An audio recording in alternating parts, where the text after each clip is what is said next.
10h, 11h52, vous êtes en direct sur Espace Miné, votre programme qui passe tous les jours entre de lundi à vendredi. Merci de continuer à nous faire confiance. Nous sommes mercredi, il s'agit de mercredi diaspora. Vous le savez très bien, toutes les journées sur Espace Miné sont dorénavant thématiques.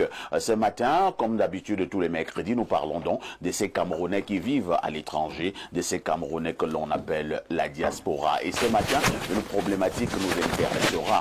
Le fait d'aller à l'étranger est-il synonyme de réussite? Quel est le regard que vous posez sur nos frères et nos sœurs qui sont allés de l'autre côté? Cela signifie qu'ils ont ou alors qu'elles ont toutes réussi? On essaiera de comprendre cette problématique dans le cadre justement de ces échanges ce matin.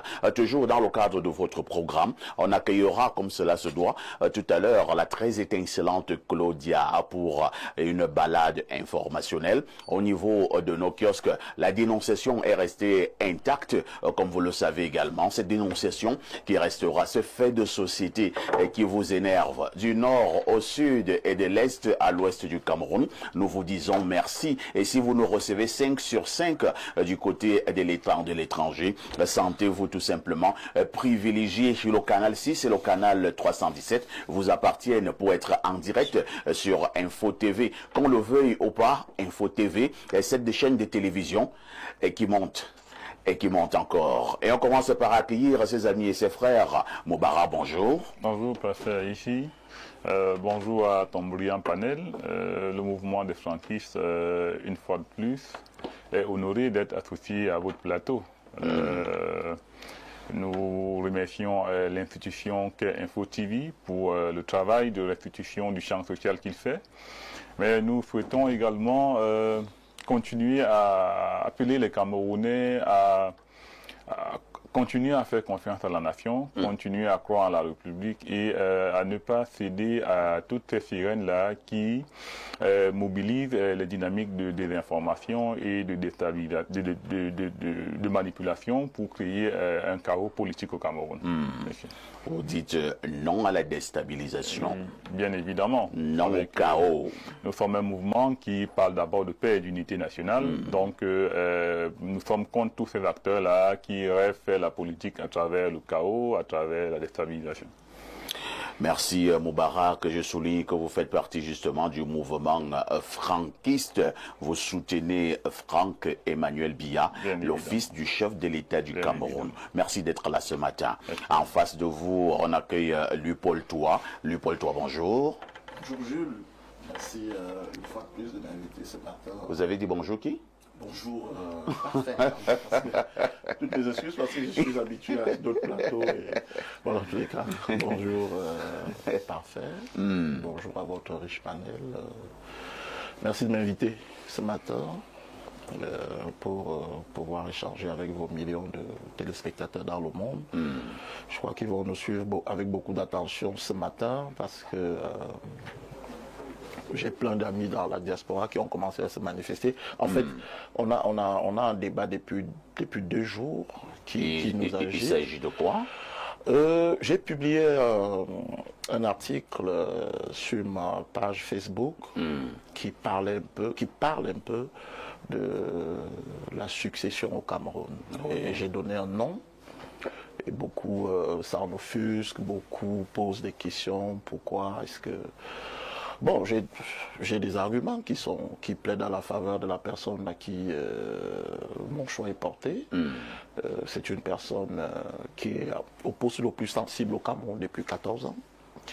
Il a fait ses armes, il a fait ses classes, il a appris auprès de son maître politique. Je soupçonne que vous voulez parler du ministre d'État SGPR. Bon, vous avez tout compris. Comment je ne devrais pas comprendre? Je parle de ces choses au quotidien. Voilà, quand on a une telle longévité à un poste, surtout sensible, quand on a une telle mainmise sur l'appareil de l'État, lorsqu'on a la confiance de son maître politique, je pense que les étoiles sont en train de s'aligner pour lui. Et c'est mon opinion. Je l'ai fait savoir, et puis il y a donc beaucoup d'amis de la diaspora qui m'appellent. D'ailleurs, je publierai un autre article aujourd'hui pour leur Est-ce que vous pensez qu'en le faisant, vous aidez le SGPR? Oui, d'où l'article que je vais publier aujourd'hui pour essayer de clarifier un certain nombre de choses. Il faudrait que les gens sachent que on n'arrive pas forcément à un très haut poste, le poste le plus élevé, en commettant un parricide ou en commettant un coup d'État. Ça peut se faire de façon consensuelle, par le dialogue, par l'apprentissage. D'ailleurs, le président Paul Biya lui-même, il est arrivé comme ça. C'est parce que il a su prouver sa loyauté, qui est l'une des premières qualités en politique, parce qu'on ne met pas quand même 14 ans en poste, le plus sensible, si on n'est pas loyal vis-à-vis de son patron. Avez-vous l'impression que le SGPR a des ambitions présidentielles? Qu'il ait des ambitions présidentielles ou pas, d'ailleurs, il n'a jamais choisi d'être, il n'a jamais milité quelque part pour être SGPR. Il a été choisi. D'accord, donc il a été choisi, il est arrivé à ce poste.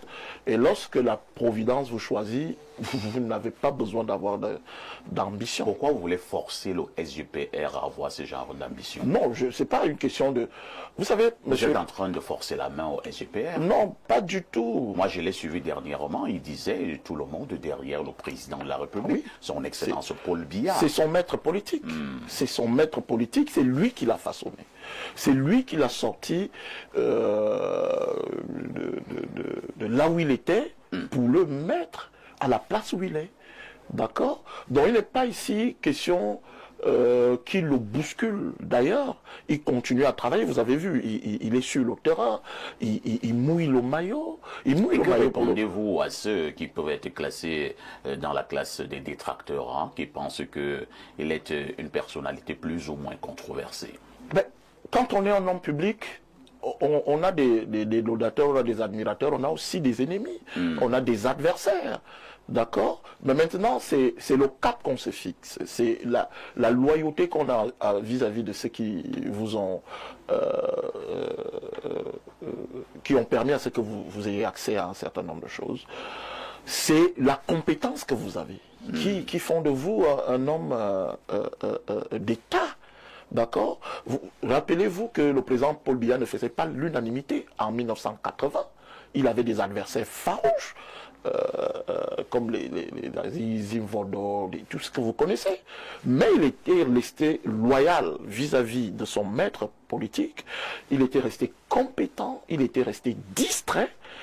Et le président Ahidjo a dit, ok, voici mon dauphin. Donc, en un mot comme en mille, pour remplacer le président Paul Biya au Cameroun en 2025, votre choix est porté sur le SGPR actuel. Ce n'est pas forcément 2025. Pourquoi vous pensez que ce sera en 2025? Ça peut être en 2032. Ça peut être en 2032, ça peut être en 2026, ça peut être en 2027.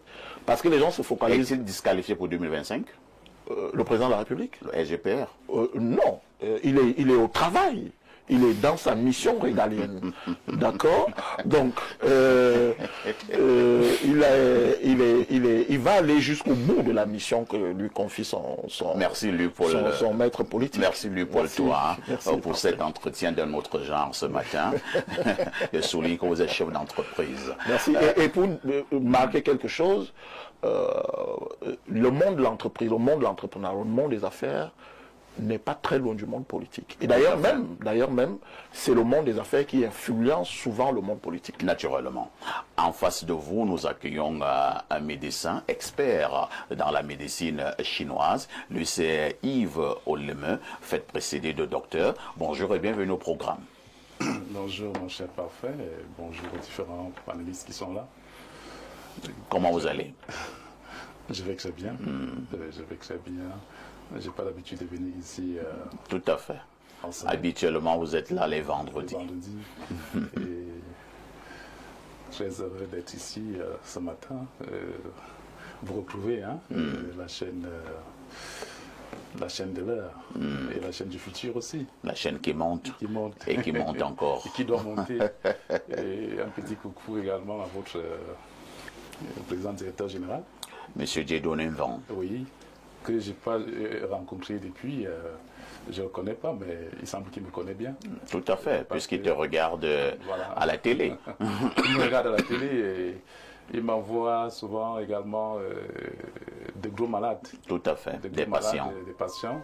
qui ont des soucis et qui arrivent toujours de sa part. Et c'est l'occasion pour moi ici de lui dire voilà, je suis ravi de ce qu'il fait et l'écoute qu'il essaye d'apporter à mon métier, au centre qui est en Volier. Tout à fait. Oui. Je pense qu'il est également satisfait, lui aussi, parce que quand vous envoyez un patient vous attendez un retour. Dans le médecin, il attend un retour. Est-ce que ça va? Est-ce que les soins sont bien faits et tout? Mais comme c'est continuel, je comprends que oui, effectivement, il est satisfait. Docteur Lemay, donc expert dans la médecine chinoise, il est basé à Yaoundé au Cameroun, derrière la basilique mineure Marie Reine des Apôtres en Volier. En face du docteur Lemay, on a que notre consultant, alias Castou, le descendant de Oumniobe, dit fils de Bobiebel. Pierre Blerignamé, bonjour. Bonjour, parfait ici et merci de m'associer à votre panel ce matin. Heureusement qu'après les deux premiers panélistes, vous avez reçu le docteur Olemé, le temps que mon cœur se calme.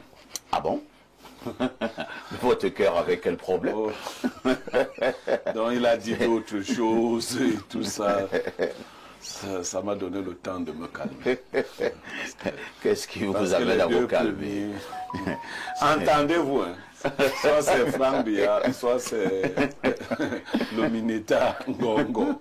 Entendez-vous, c'est toujours votre même maison. Voilà, les uns sont franquistes, les autres sont goïstes. Mais c'est là que Non, tu as beaucoup dit. Il y a un débat d'idées qui est ouvert. Mais c'est la même maison, c'est-à-dire les franquistes et les goïstes. Entendez-vous, nous on vous regarde.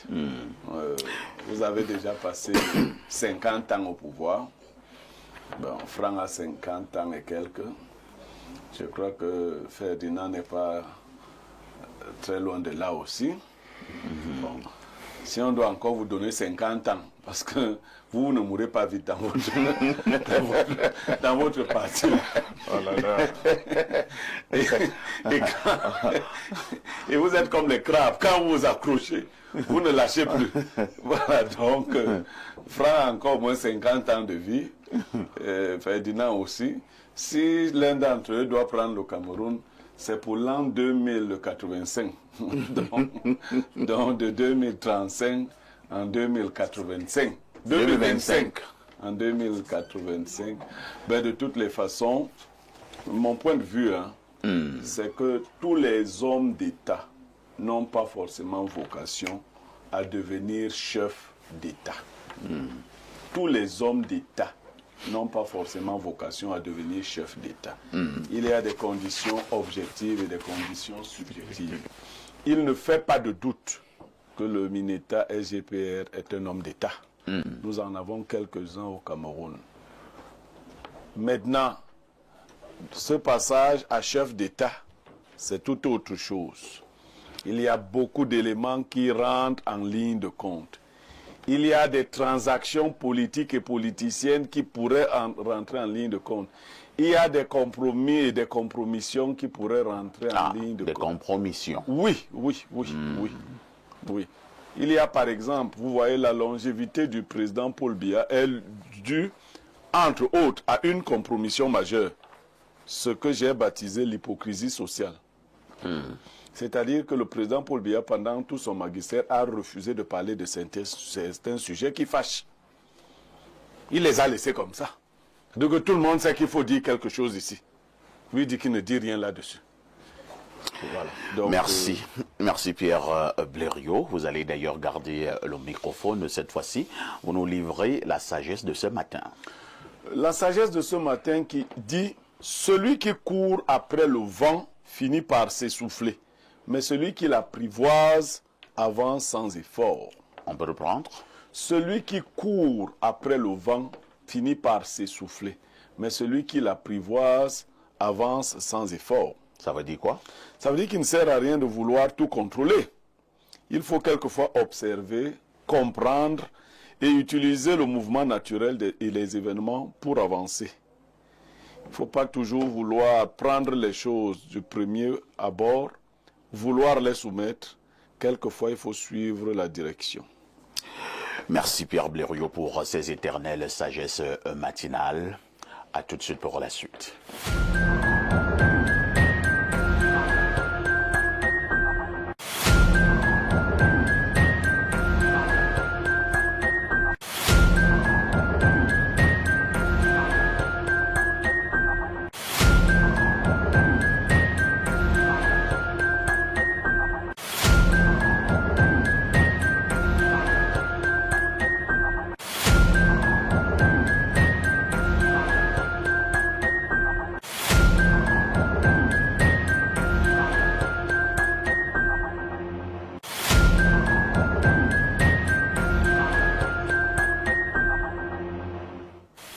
Claudia Ancha, bonjour. Bonjour, parfois ici. Bonjour à tous les téléspectateurs d'Espace Minier qui nous retrouvent ce mercredi matin. C'est un plaisir. Je ne sais pas pourquoi on ne veut pas te montrer à la télé. Hein? Ce sont des jaloux. Non. Tu as un souci avec L'Oréalo? J'ai un souci avec Célestin Togo. Qu'est-ce qu'il fabrique? C'est vraiment pas pourtant tu es joliment habillé ce matin. Merci, parfait. Tu as levé les enchères. Ça montre que ça entre ces derniers temps. Qu'est-ce qui entre? Mais l'argent, le Mais pognon. toi, tu voyais quoi entrer? On sait que ça- Tu es jolie, ça entre. Tu dis que c'est comme... Pour la première fois dans l'histoire d'Espace Minier, Blériot me dit que je suis jolie. On va fêter ça. Ça mérite un champagne, vraiment. Tu es habillée en dame. Tu sais que moi, je préfère les habillements dames. Et quand je suis habillée en jeune En fille jeune sexy, fille ça ne te dit rien? Non, non, non. C'est ici qui est séduit par ça, les filles le jeudi des filles et tout ça. Ok. Moi, j'aime ce qui est vieux, je t'ai déjà dit ça. Moi aussi. Ça c'est bien. Mais pas ton genre de vieux là, en tout cas. Mais qui t'a dit de m'aimer? Moi, il y a déjà beaucoup de personnes qui m'aiment. Il parler ne de peut même quoi? pas l'avoir t'aimer, Toi, ça tu c'est vas clair. m'aimer. Il ne veut pas t'aimer, ça c'est clair. Claudia, Tu commences à te citer les gens qui m'aiment. en attendant, continuez votre débat sur l'amour en off. On va d'abord faire un tour au niveau des kiosques. Hein. Que disent les journaux? Parfois ici, voici donc des événements qui ont marqué l'actualité au Cameroun ces dernières 24 heures. On ouvre cette seconde partie de la revue de presse avec le quotidien Info Matin. À Pienne, Paul Biya fait libérer le sous-préfet d'Ida Bato. Les très hautes directives du chef de l'État ayant abouti à cet heureux dénouement en ce mardi 18 mars à Yaoundé était dévoilé par le ministre de l'administration territoriale après sa libération lundi 17 mars en fin d'après-midi par ses ravisseurs Roland Ewané qui accompagnait son épouse, le gouverneur de la région du Sud-Ouest et le préfet du département du Diane a également été reçu en audience par Paul Atangendi. Les échos de cette rencontre sont à retrouver en page 3 de ce journal. Même son de cloche avec le quotidien Réalité Plus de Paul Kouare-Kindi à la pointe de l'actualité. Libéré par ses ravisseurs, le sous-préfet d'Ida Bato et Wané Roland a été reçu par le Minette Paul Atangendi à Yaoundé, apprend-on en page 6. Georges-Alain Bouillon fait également de cette actualité la une de son journal ce matin. Ici on présente Roland Ewané au bout de l'enfer, enlevé le 1er octobre 2024 et amené au Nigeria. Le sous-préfet d'Ida Bato a été libéré lundi après des négociations à rebondissement et un ascenseur émotionnel. Le compte rendu de cette actualité à retrouver en page 5. Roland Ewané, on en parle encore avec le Messager ce matin. Il s'est exprimé: je reviens de l'enfer, kidnappé le 1er octobre 2024 dans sa résidence par des membres d'un réseau de pirates. Le sous-préfet d'Ida Bato est libre depuis 48 heures. Ce journal nous donne également les échos du Parlement, statu quo au Parlement, Niat et Kava inamovibles. L'actualité se trouve en page 4 de ce journal paru en kiosque ce matin. L'actualité en kiosque ce mercredi, c'est aussi les recommandations au grand dialogue national. Cameroun Tribune ce matin nous dit que ça avance. Président hier, la 6e session du comité de suivi de la mise en œuvre. Le Premier ministre chef du gouvernement, Joseph John Gouté, a salué les avancées enregistrées dans divers domaines tout en invitant les parties prenantes et les partenaires du Cameroun à redoubler d'efforts pour un retour définitif à la paix dans les zones en crise. La page 2 et 3 nous renseignent davantage. Autre information à retenir ce matin avec le jour, présence française au Cameroun entre 1945 et 1971. Amadou Séou, le rapport faire la part belle au vu UPCiste. Aman Mena raconte cette histoire de la page 4 à 5 ce matin. Parlons politique avec l'œil du Sahel, crise au sein du parti d'Issa Tiroma Bakari et Guy Baye Gatama est au parfum de cette actualité en page 5. En éducation à la biodiversité, on en parle avec l'universitaire édition spéciale ce matin. On nous apprend que 10 000 élèves mobilisés pour la planète dans le cadre de la semaine dédiée à la protection de la biodiversité. L'ONG Carton Rouge en partenariat avec la WWF a réussi à sensibiliser 10 000 élèves à travers 80 établissements scolaires dans la ville de Yaoundé en seulement 3 jours en engagement fort pour un avenir durable. Je clôture cette revue de presse avec l'économie quotidienne. Thierry Ekouti présente ce matin Célestin Monga. Les institutions de Bretton Woods n'ont pas été conçues pour aider l'Afrique à sortir de la pauvreté. Ce qu'il faut savoir, c'est que l'économiste camerounais souligne que depuis 60 ans, la Banque mondiale et le Fonds monétaire international, en abrégé FMI, répètent une veille liturgie de l'équilibre des comptes publics sans aucun résultat. Pour lui, il est temps que le continent se libère de la dépendance pour repenser ses stratégies économiques. Parfait ici. Merci Claudia pour toutes ces informations fraîches parues en kiosque au Cameroun. Nous nous disons à demain 10h. À demain 10h, bonne suite d'émission. Parfait ici. N'oublie jamais le conseil, Claudia. Petite Claudia, tout ce qui brille n'est pas or. Ma petite reste très très prudente. Merci beaucoup, Moubarak. Une bonne nouvelle, hein? Le sous-préfet d'Idabato au Cameroun, qui a été enlevé il y a quelques mois, a été libéré lundi. Il a d'ailleurs été reçu par le ministre de l'administration territoriale pour la Tangandji, c'était hier. Et il a dit merci au président de la République du Cameroun. Votre réaction? Bien évidemment, parfait. Il faut se réjouir de ce dénouement heureux. Vous savez, nous avions vu à travers les médias et les réseaux sociaux beaucoup d'agitation autour de cette affaire-là. Des gens qui nous ont fait croire que le sous-préfet avait été abandonné par les pouvoirs publics. Et ce qui s'est passé il y a 2 jours a effectivement montré que l'État a travaillé, mais n'a pas travaillé au rythme de l'agitation médiatique, mais a travaillé à son rythme. Le temps du gouvernement n'est pas le temps de la population. Sa communication. Parce que c'était ça qui, à mon sens, était le plus important. Les gens auraient voulu voir le gouvernement aussi agité que ce qui se passait sur les réseaux sociaux, alors qu'on était là face à une prise de tâche, c'est-à-dire qu'il y avait une vie en danger, et il y avait des mécanismes qu'il fallait mettre sur pied, mais dans un silence qui, à la fin, s'est montré efficace, efficient. Le sous-préfet est rentré sain et sauf. Visiblement, il est en bonne santé. Bon, sauf s'il y a autre chose que nous ne connaissons pas. Nous remercions toutes les personnes qui se sont mobilisées aussi bien dans l'ombre pour que ces tissus puissent se produire, en premier lieu le chef de l'État, mais également le MINAT et l'ensemble de son système qui s'est fortement déployé pour cela. Louis-Paul Toua, Info Matin, du très grand frère Dieudonné Vent, titre donc ce matin, Happy End, le sous-préfet d'Idabato, a donc été libéré. Hein. On sait que ces ravisseurs demandaient des fortes sommes d'argent, y compris le matériel. C'est vrai que rien n'a filtré sur ce qui a été fait finalement pour que le sous-préfet soit libéré, ou alors ce n'est plus important. Ce qui était important, c'est qu'on puisse libérer ce Camerounais. C'est ça, ou alors on doit quand même nous dire si on a donné ce que les ravisseurs demandaient. Parfait. Le plus important, c'est d'abord de préserver la vie. Il faut préserver la vie. C'est très important. Le reste n'est que secondaire et accessoire.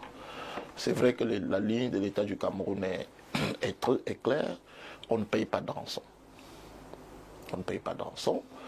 Donc, il faut comprendre ici que la diplomatie a beaucoup travaillé. Il y a eu des pressions de part et d'autre, des pays frères et amis qui ont joué un rôle important dans la libération de ce compatriote. Maintenant, les autres polémiques, je pense qu'on devrait les mettre de côté. Il faudrait plutôt féliciter la diplomatie, les services de sécurité, le président de la République, qui s'est personnellement impliqué dans cette affaire. On a une pensée pour les autres otages, parce qu'il y en a d'autres en zone anglophone et tout ça, qui restent captifs et dont les services travaillent d'arrache-pied pour libérer. Moi, j'ai vu, par exemple, l'épouse de ce sous-préfet qui était très malheureux, qui a même dû attraper la maladie d'Alzheimer ou quelque chose comme ça. Elle était en larmes, hein, En larmes, et surtout lorsque nous avons vu ces images du sous-préfet, et qui étaient insoutenables. Je pense qu'il faut un peu d'humanisme dans le cœur des uns et des autres, et taire des polémiques politiciennes qui ne font pas avancer certaines causes. Mais parfait, je voulais ajouter quelque chose, parce que lors de la revue de presse, j'ai lu, je ne sais pas si c'est une interview ou l'intervention de Célestin Monga qui parle des institutions de Bretton Woods.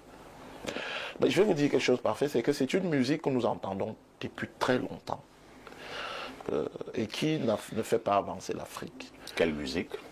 Les institutions de Bretton Woods, la Banque mondiale, le FMI, le Club de Paris et tout ce que vous voulez ne sont pas faits pour développer les pays. C'est chaque pays qui met son plan directeur, d'accord, et essaie de le développer. L'Afrique croupit dans la pauvreté et on ne le dit pas assez par manque de ressources humaines de qualité dans les domaines qui nous sont importants. C'est ça le problème. Alors, vous voulez que ce soit la Banque mondiale qui vienne faire la réforme de l'enseignement au Cameroun pour qu'on forme des gens qui sont prêts à travailler au lieu de former des gens qui ne savent rien faire? Mais monsieur Parfait ici, vous l'avez dit ici sur votre plateau une fois, on a vu l'un des projets les plus ambitieux en Afrique, le pipeline Tchad-Cameroun, mais on n'avait même pas de chaudronnier. Pas du tout. D'accord? Est-ce que c'est la Banque mondiale? Parce que c'est ce que les Célestins Monga font. Et il faut dénoncer ce genre de choses. Il faut mettre le doigt là où il faut.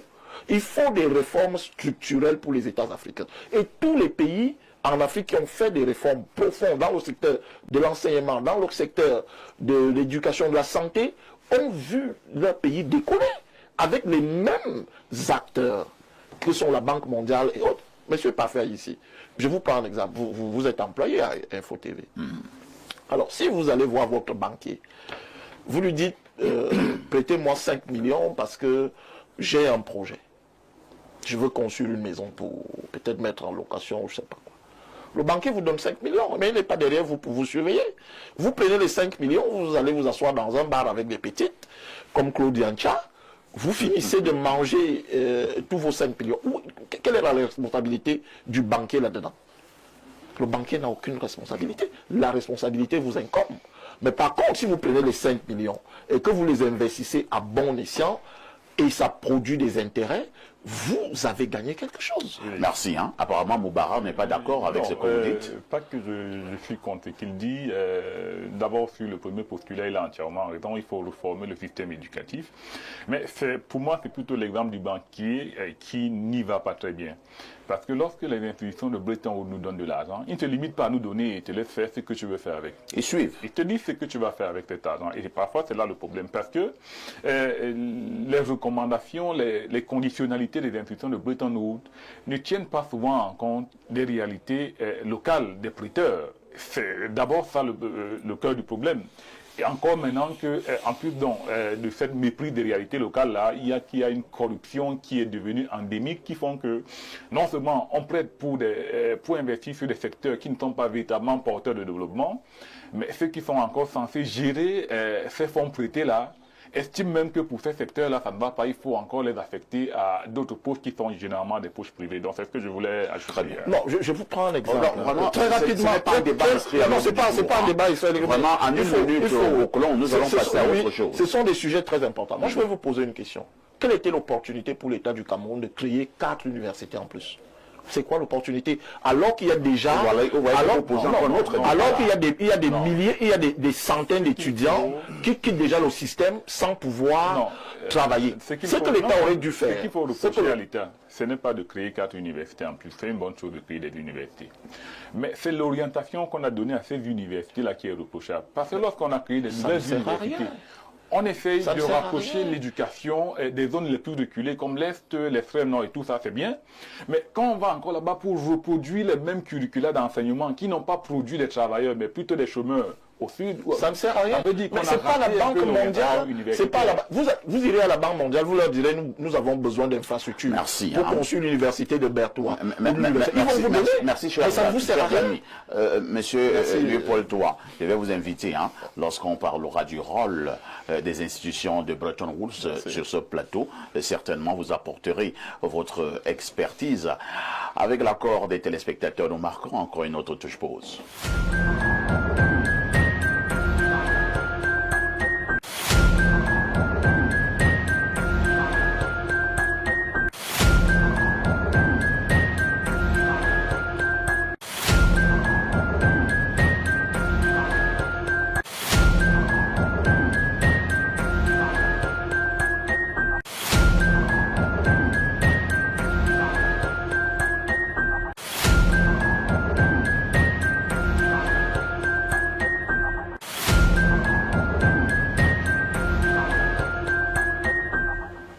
Au niveau de notre carnet rose de ce matin, nous souhaitons un joyeux anniversaire à une dynamique jeune dame qui travaille à Info TV. Elle est maquilleuse. Aujourd'hui, c'est son jour. On dira donc joyeux anniversaire à Téclair Ezembe avec la participation de la réalisation. Nous avons donc cette belle image de l'une de nos maquilleuses, Téclair Ezembe, qui célèbre un an de plus ce mercredi. Joyeux anniversaire, jeune et dynamique, sympathique, maquilleuse sur Info TV. Nous osons croire, nous espérons que ce soir, il y aura le partage du Namwan avec les chenilles quelque part, accompagné du vin de palme. Joyeux anniversaire, Téclair Ezembe, maquilleuse sur Info TV, et que le Seigneur te bénisse. Pierre Blérugnamek, la dénonciation de ce matin. Je profite pour dire joyeux anniversaire à Téclair. Tu as voulu la privatiser. Non, pas du tout. C'est pas toi seul qu'elle maquille. Pas du tout. C'est une personne très sympathique.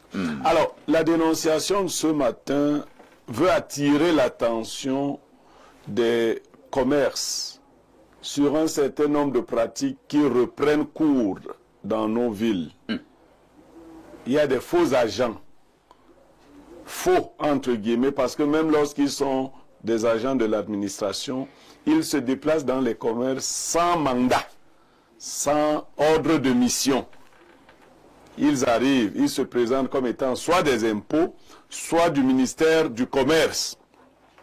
Quand ils arrivent, ils se mettent à débiter un certain nombre de choses, sans faire ce que la réglementation exige, c'est-à-dire au préalable, se présenter eux-mêmes, présenter leur ordre de mission.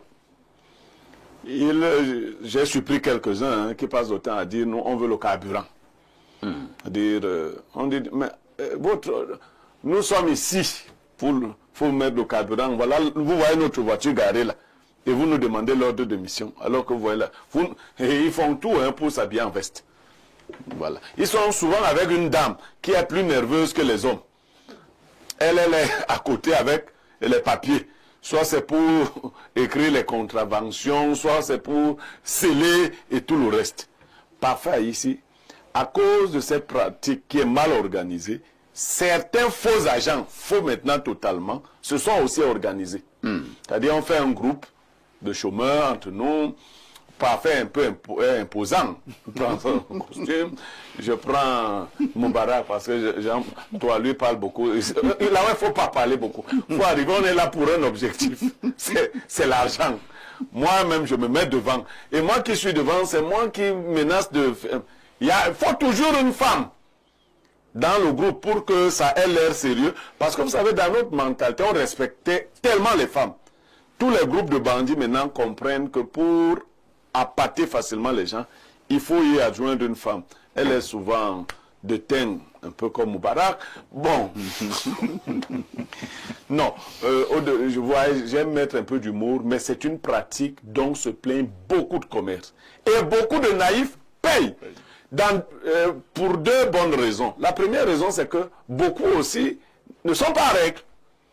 Du coup, pour quelqu'un qui n'est pas en règle, le plus facile, c'est de négocier. Mais il se heurte aussi à une deuxième pratique, c'est que les Camerounais ne font plus confiance aux institutions. Dès qu'on te menace, tu dis que même quand je vais partir en haut là-bas, ce sera encore la même chose. Même ceux qui sont en règle, pour quelques-uns, ils se trouvent encore obligés de payer. Je veux donc attirer l'attention des Camerounais sur cette pratique.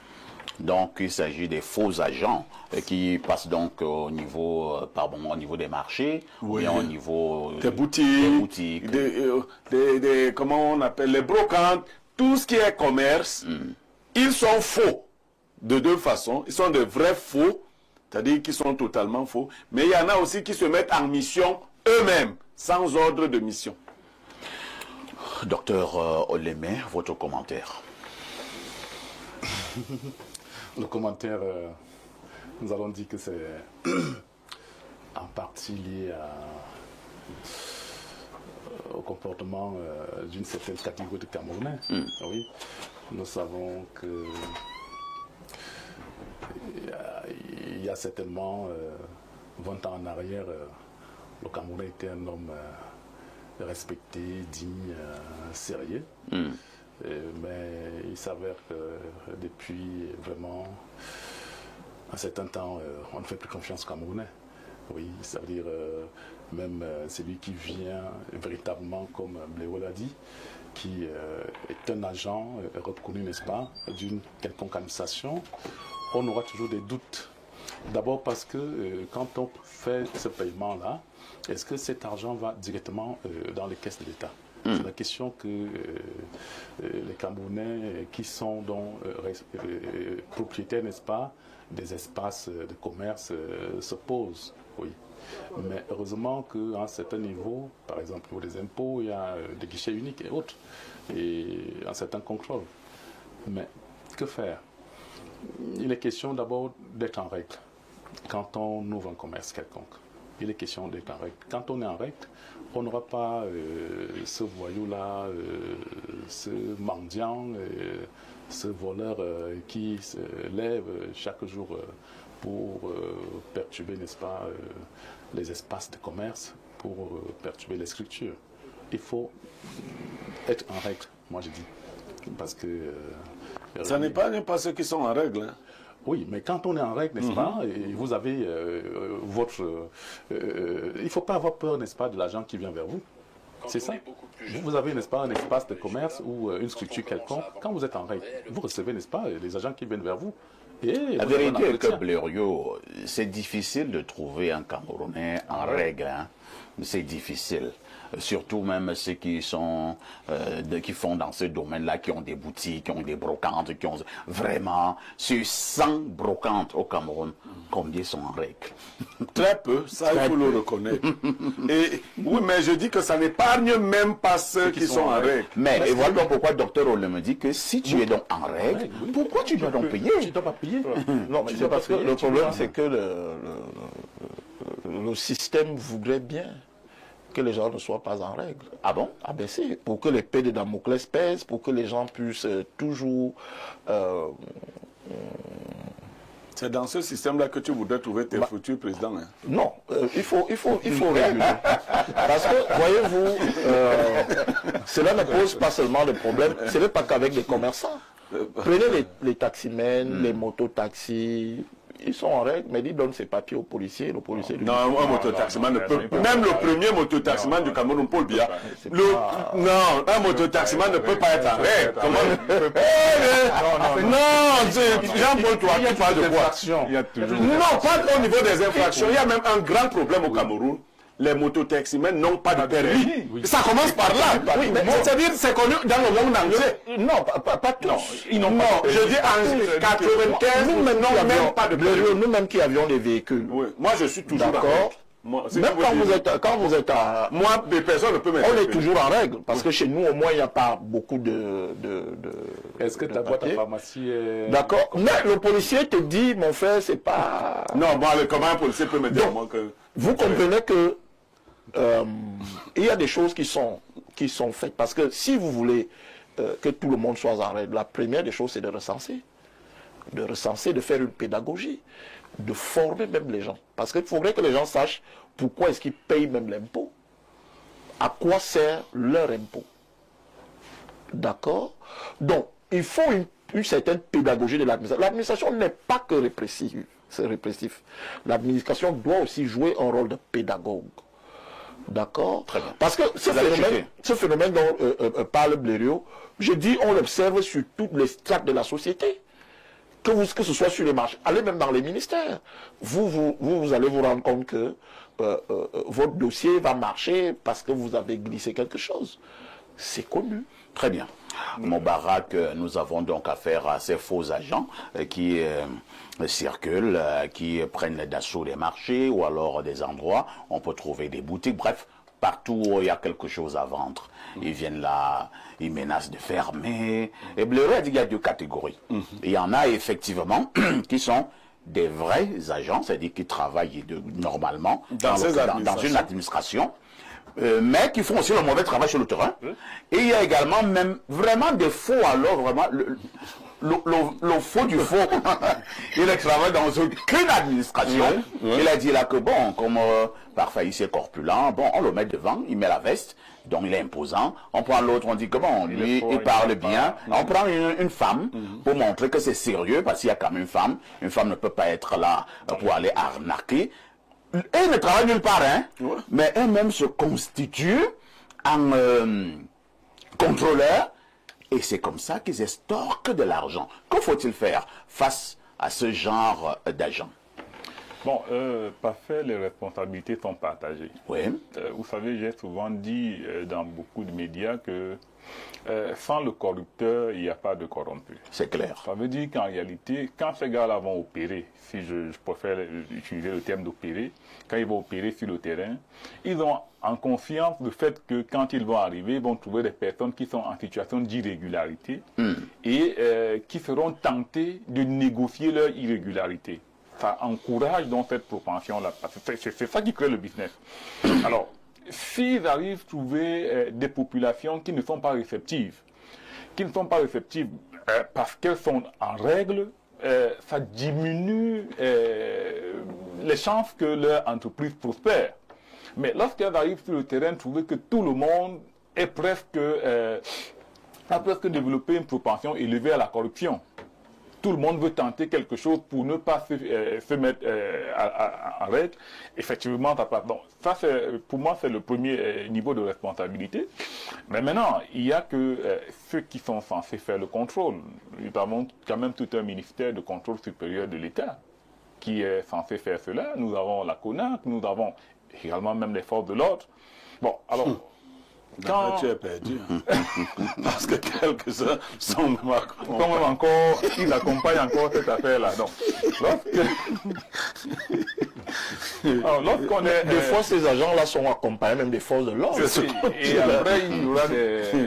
Et ils n'ont aucun ordre de mission. Oui, c'est-à-dire que les gens se mettent au quartier, ils se mettent 3-4, ils prennent un policier ou deux, ou un gendarme ou un deux, et ils descendent sur les marchés. C'est sûr, et c'est connu. Le niveau de responsabilité, c'est le niveau des institutions qui sont en charge de réprimer la corruption et ces formes de déviance sociale-là. Parce que l'impression qu'on a, c'est que soit elles ne font pas vraiment leur travail, soit ces institutions-là accompagnent les dérives sociales. Et à ce moment, je pense qu'il y a une urgence à frapper sur ces institutions-là et dans un autre sens à éduquer les populations à davantage se mettre en règle. Vous voyez, un gars, il faut quand même qu'on se dise un certain nombre de choses. Oui. Lorsqu'on est en règle, ce n'est pas d'abord pour l'État, c'est pour toi-même. Quand tu vas prendre la visite technique de ta voiture et que tu arrives, toi-même tu sais que la voiture est défaillante, tu préfères glisser 2000 pour l'avoir et qu'à quelques mètres après, quand tu roules, tu fais un accident. Ce n'est pas l'État qui est en difficulté, c'est d'abord toi-même. Il faudrait qu'on essaye aussi de comprendre ça. Il faut qu'on éduque vraiment les populations sur le fait que être en règle, suivre une certaine moralité est d'abord bénéfique pour soi-même avant de l'être pour la société dans laquelle on vit. Et que lorsqu'on n'est pas dans cette moralité-là, on s'expose donc à, on s'expose à une certaine vulnérabilité que ces arnaqueurs-là vont mobiliser pour nous prendre ce qu'ils veulent. Donc il faut agir sur les deux sens, les institutions qui ont pour mission de réprimer les arnaqueurs et agir sur les populations afin qu'elles soient moins vulnérables vis-à-vis de ces personnes. Merci Moubarak, Pierre Blériot Niamek. Moubarak d'abord opposé en principe, hein, pas de corrompus sans corrupteur. Entre-temps, est-ce qu'on doit seulement tirer sur ces faux agents? Est-ce qu'on ne doit pas également regarder au niveau du comportement de ceux-là même qui sont des vendeurs, le comportement des commerçants quant à la régularité de leurs papiers? Alors, je vais surprendre Moubarak. Il y a un philosophe qui montrait que le tandem corrompu-corrupteur n'est pas linéaire. C'est-à-dire que celui que vous croyez être corrupteur peut être à la fois le corrupteur et le corrompu. Vous voyez, c'est pas linéaire. Il n'y a pas quelqu'un qu'on appelle le corrupteur. Prenons ce cas. Vous penserez que le corrupteur, c'est celui qui donne l'argent à l'agent. Non, le corrupteur, c'est aussi celui qui vous amène à exercer la corruption. C'est-à-dire, il a un pouvoir, c'est comme celui qui harcèle. Il arrive chez vous, il a des pouvoirs multiples. Il vous dit que si vous ne me corrompez pas, c'est-à-dire, vous avez le devoir de me corrompre. Si vous ne le faites pas, je ferme. Combien de Camerounais savent lire? Il faut dire aussi la vérité. Parce qu'on peut même vous présenter un ordre de mission dépassé. Hein. Moi, j'ai vu ça plusieurs fois. C'est-à-dire que c'est moi qui arrive, je dis, donne un peu ton ordre de mission. Il commence à... Je dis, non, mon frère, donne... On aime toujours t'occuper des choses qui ne te concernent pas. Bon, voilà que tu révèles aux gens comment je suis. C'est vrai. Je dis, le type commence à résister.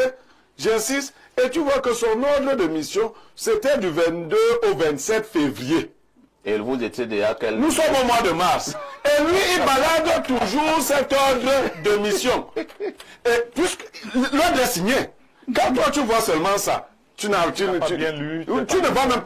Et puis, les ordres de mission doivent être libellés de manière claire, parfaite ici. C'est-à-dire dire exactement ce qu'un agent vient faire chez vous.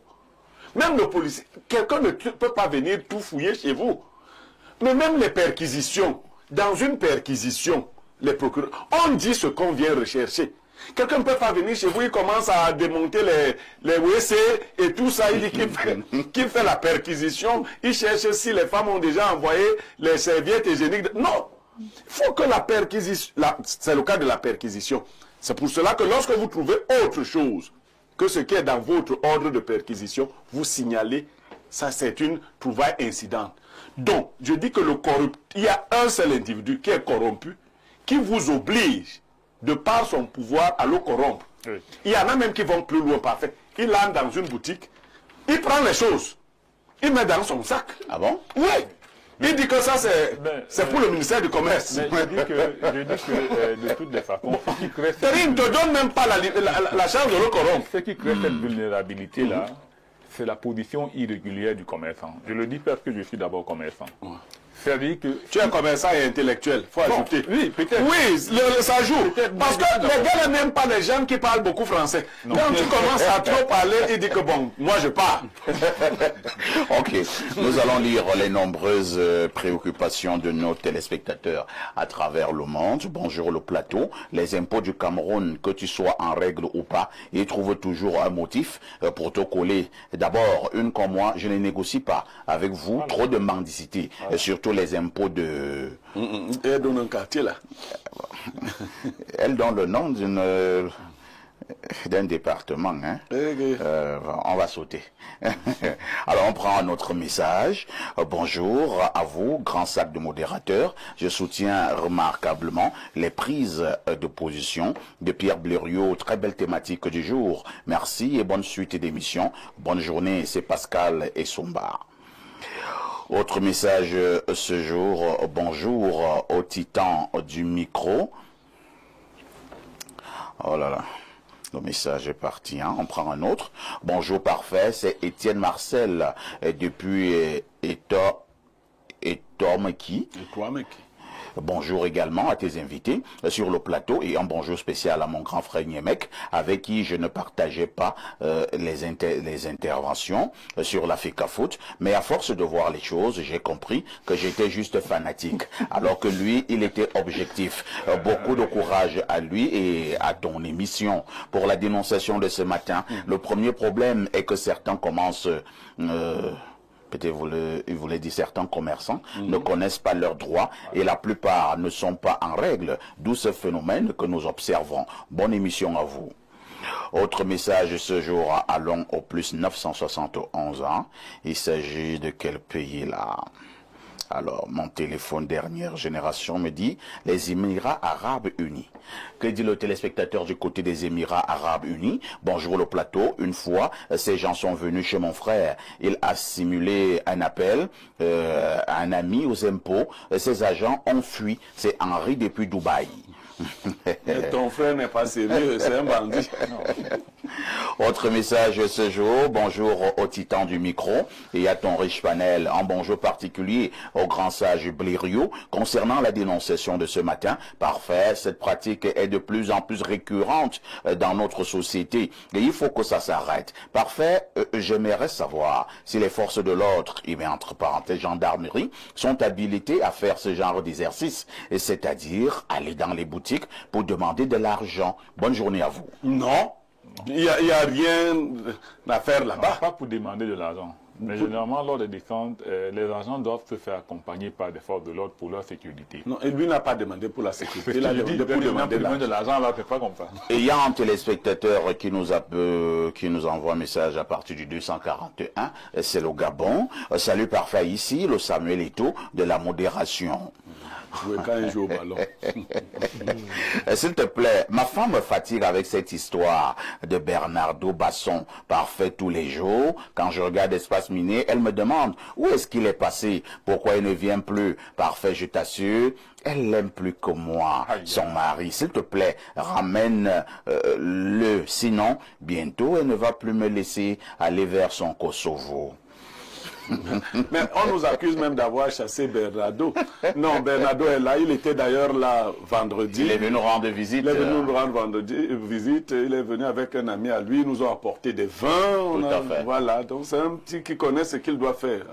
Et il continue en disant, pour la dénonciation, je dis juste les Camerounais, que Dieu vous garde. C'est grave. C'est Samuel Lodin, fils Bassa, depuis Libreville. Autre message ce jour. Alors... nous prenons rapidement celui-ci. Alors, bonjour à tous.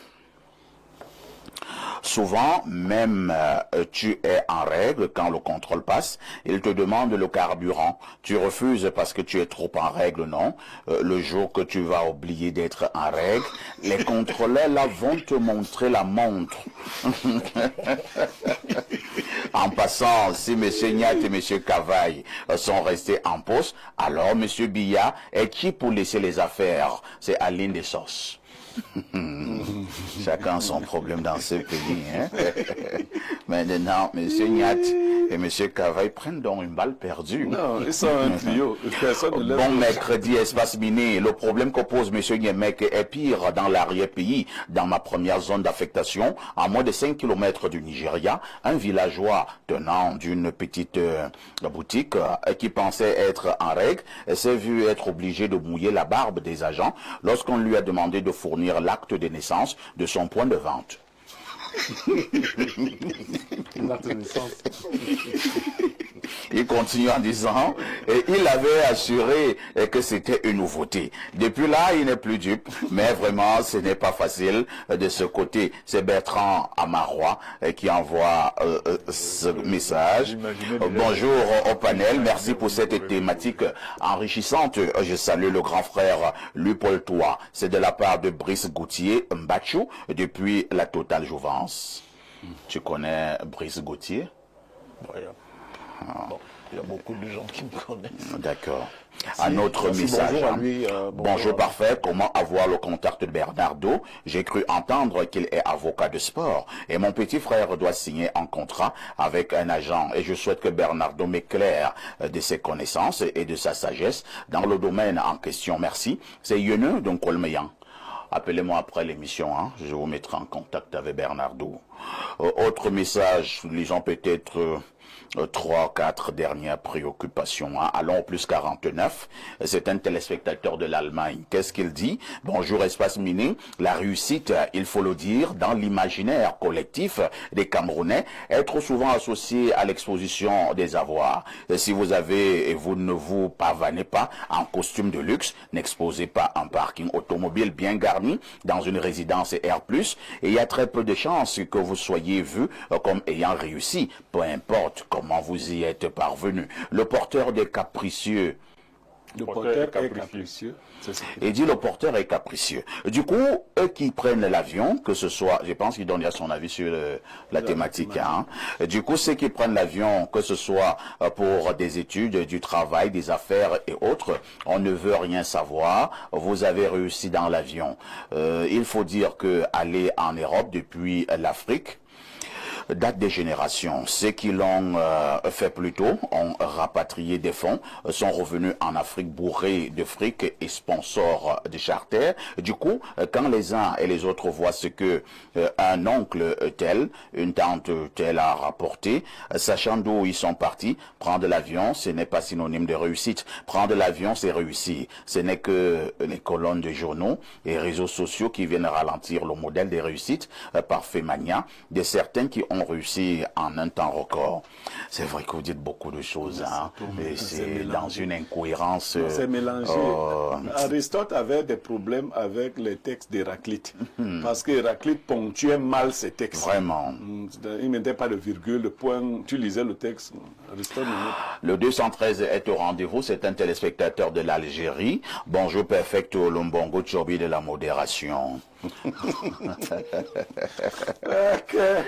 Le seul journaliste qui a pris le dessus sans baisser le dessous.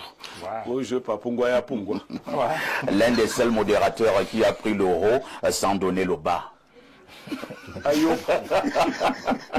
Douane. Incroyable. Alors on reprend ça. Hein. Bonjour perfecto Lombongo Tchobi de la modération. Wow. Le seul journaliste qui a pris le dessus sans baisser le dessous. L'un des seuls modérateurs qui a pris le haut sans donner le bas. Et c'est très vrai. C'est très vrai. Je ne peux pas dire oui parce que je n'ai pas vérifié ton dessous. C'est ton problème. Non, mais... tu parles là comme Yanga, tu demandais à Bébé de prendre ton bistouri et de vérifier. Alors, la suite de son message dit ceci, pour la dénonciation, il faut savoir que dans un pays comme le Cameroun, qui marche avec la tête et qui réfléchit avec les pieds, celui qui est en règle est parfois considéré comme un ennemi de la mangeoire et du tchoko par les contrôleurs, et celui qui n'est pas en règle est parfois le meilleur ami des contrôleurs. Être en règle, c'est être un hors-la-loi. Même si tu payes tous les impôts, un bon matin, une équipe débarque pour te demander les impôts sur la respiration et sur l'environnement, ou alors les impôts sur la dot.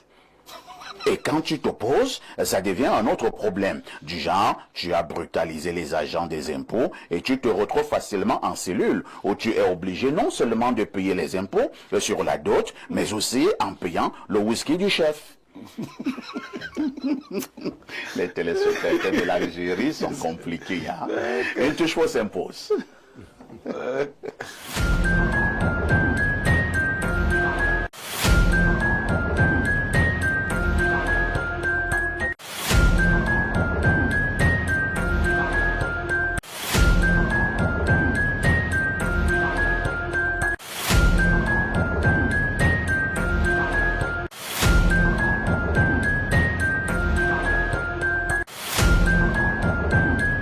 Ta solution venait de Masso Acte 5. J'ai eu 2 millions de francs et puis ça m'a beaucoup relancé. J'avais gagné 500 000. Cette véhicule que vous voyez, je l'ai gagné à Masso. Livrer les clients en temps réel. La Masso ne ment pas. Je suis convaincu qu'avec la Masso, on passe du rêve à la réalité. Rapproche-toi de nos différentes agences pour souscription et cotisation et saisis cette opportunité le 5 juillet 2025 dès 7h au stade Omnisport à Madoaïdjo de Yaoundé et tu seras certainement l'heureux bénéficiaire de l'une des offres. À la Masso, Cette défi que vous voyez, je l'ai gagné à Masso. Les clients attendent en temps réel. La Masso ne ment pas. Je suis convaincu qu'avec la Masso, on passe du rêve à la réalité. Rapproche-toi de nos différentes agences pour souscription et cotisation et saisis cette opportunité le 5 juillet 2025 dès 7h au stade Omnisport à Madoaïdjo de Yaoundé et tu seras certainement l'heureux bénéficiaire de l'une des offres. à la Masso, vivons simplement nos valeurs africaines. Et si ta solution venait de Masso Acte 5, Jean Patient, Tchala, bonjour. Bonjour Parfait, bonjour à tous les autres invités, bonjour à vos téléspectateurs qui sont tellement ingénieux quand ils vous présentent. On tombe à la renverse, mais c'est exactement ça. Parce que c'est tout à fait. Voilà, donc je suis content d'être là. Le seul journaliste qui atteint le haut sans donner le bas.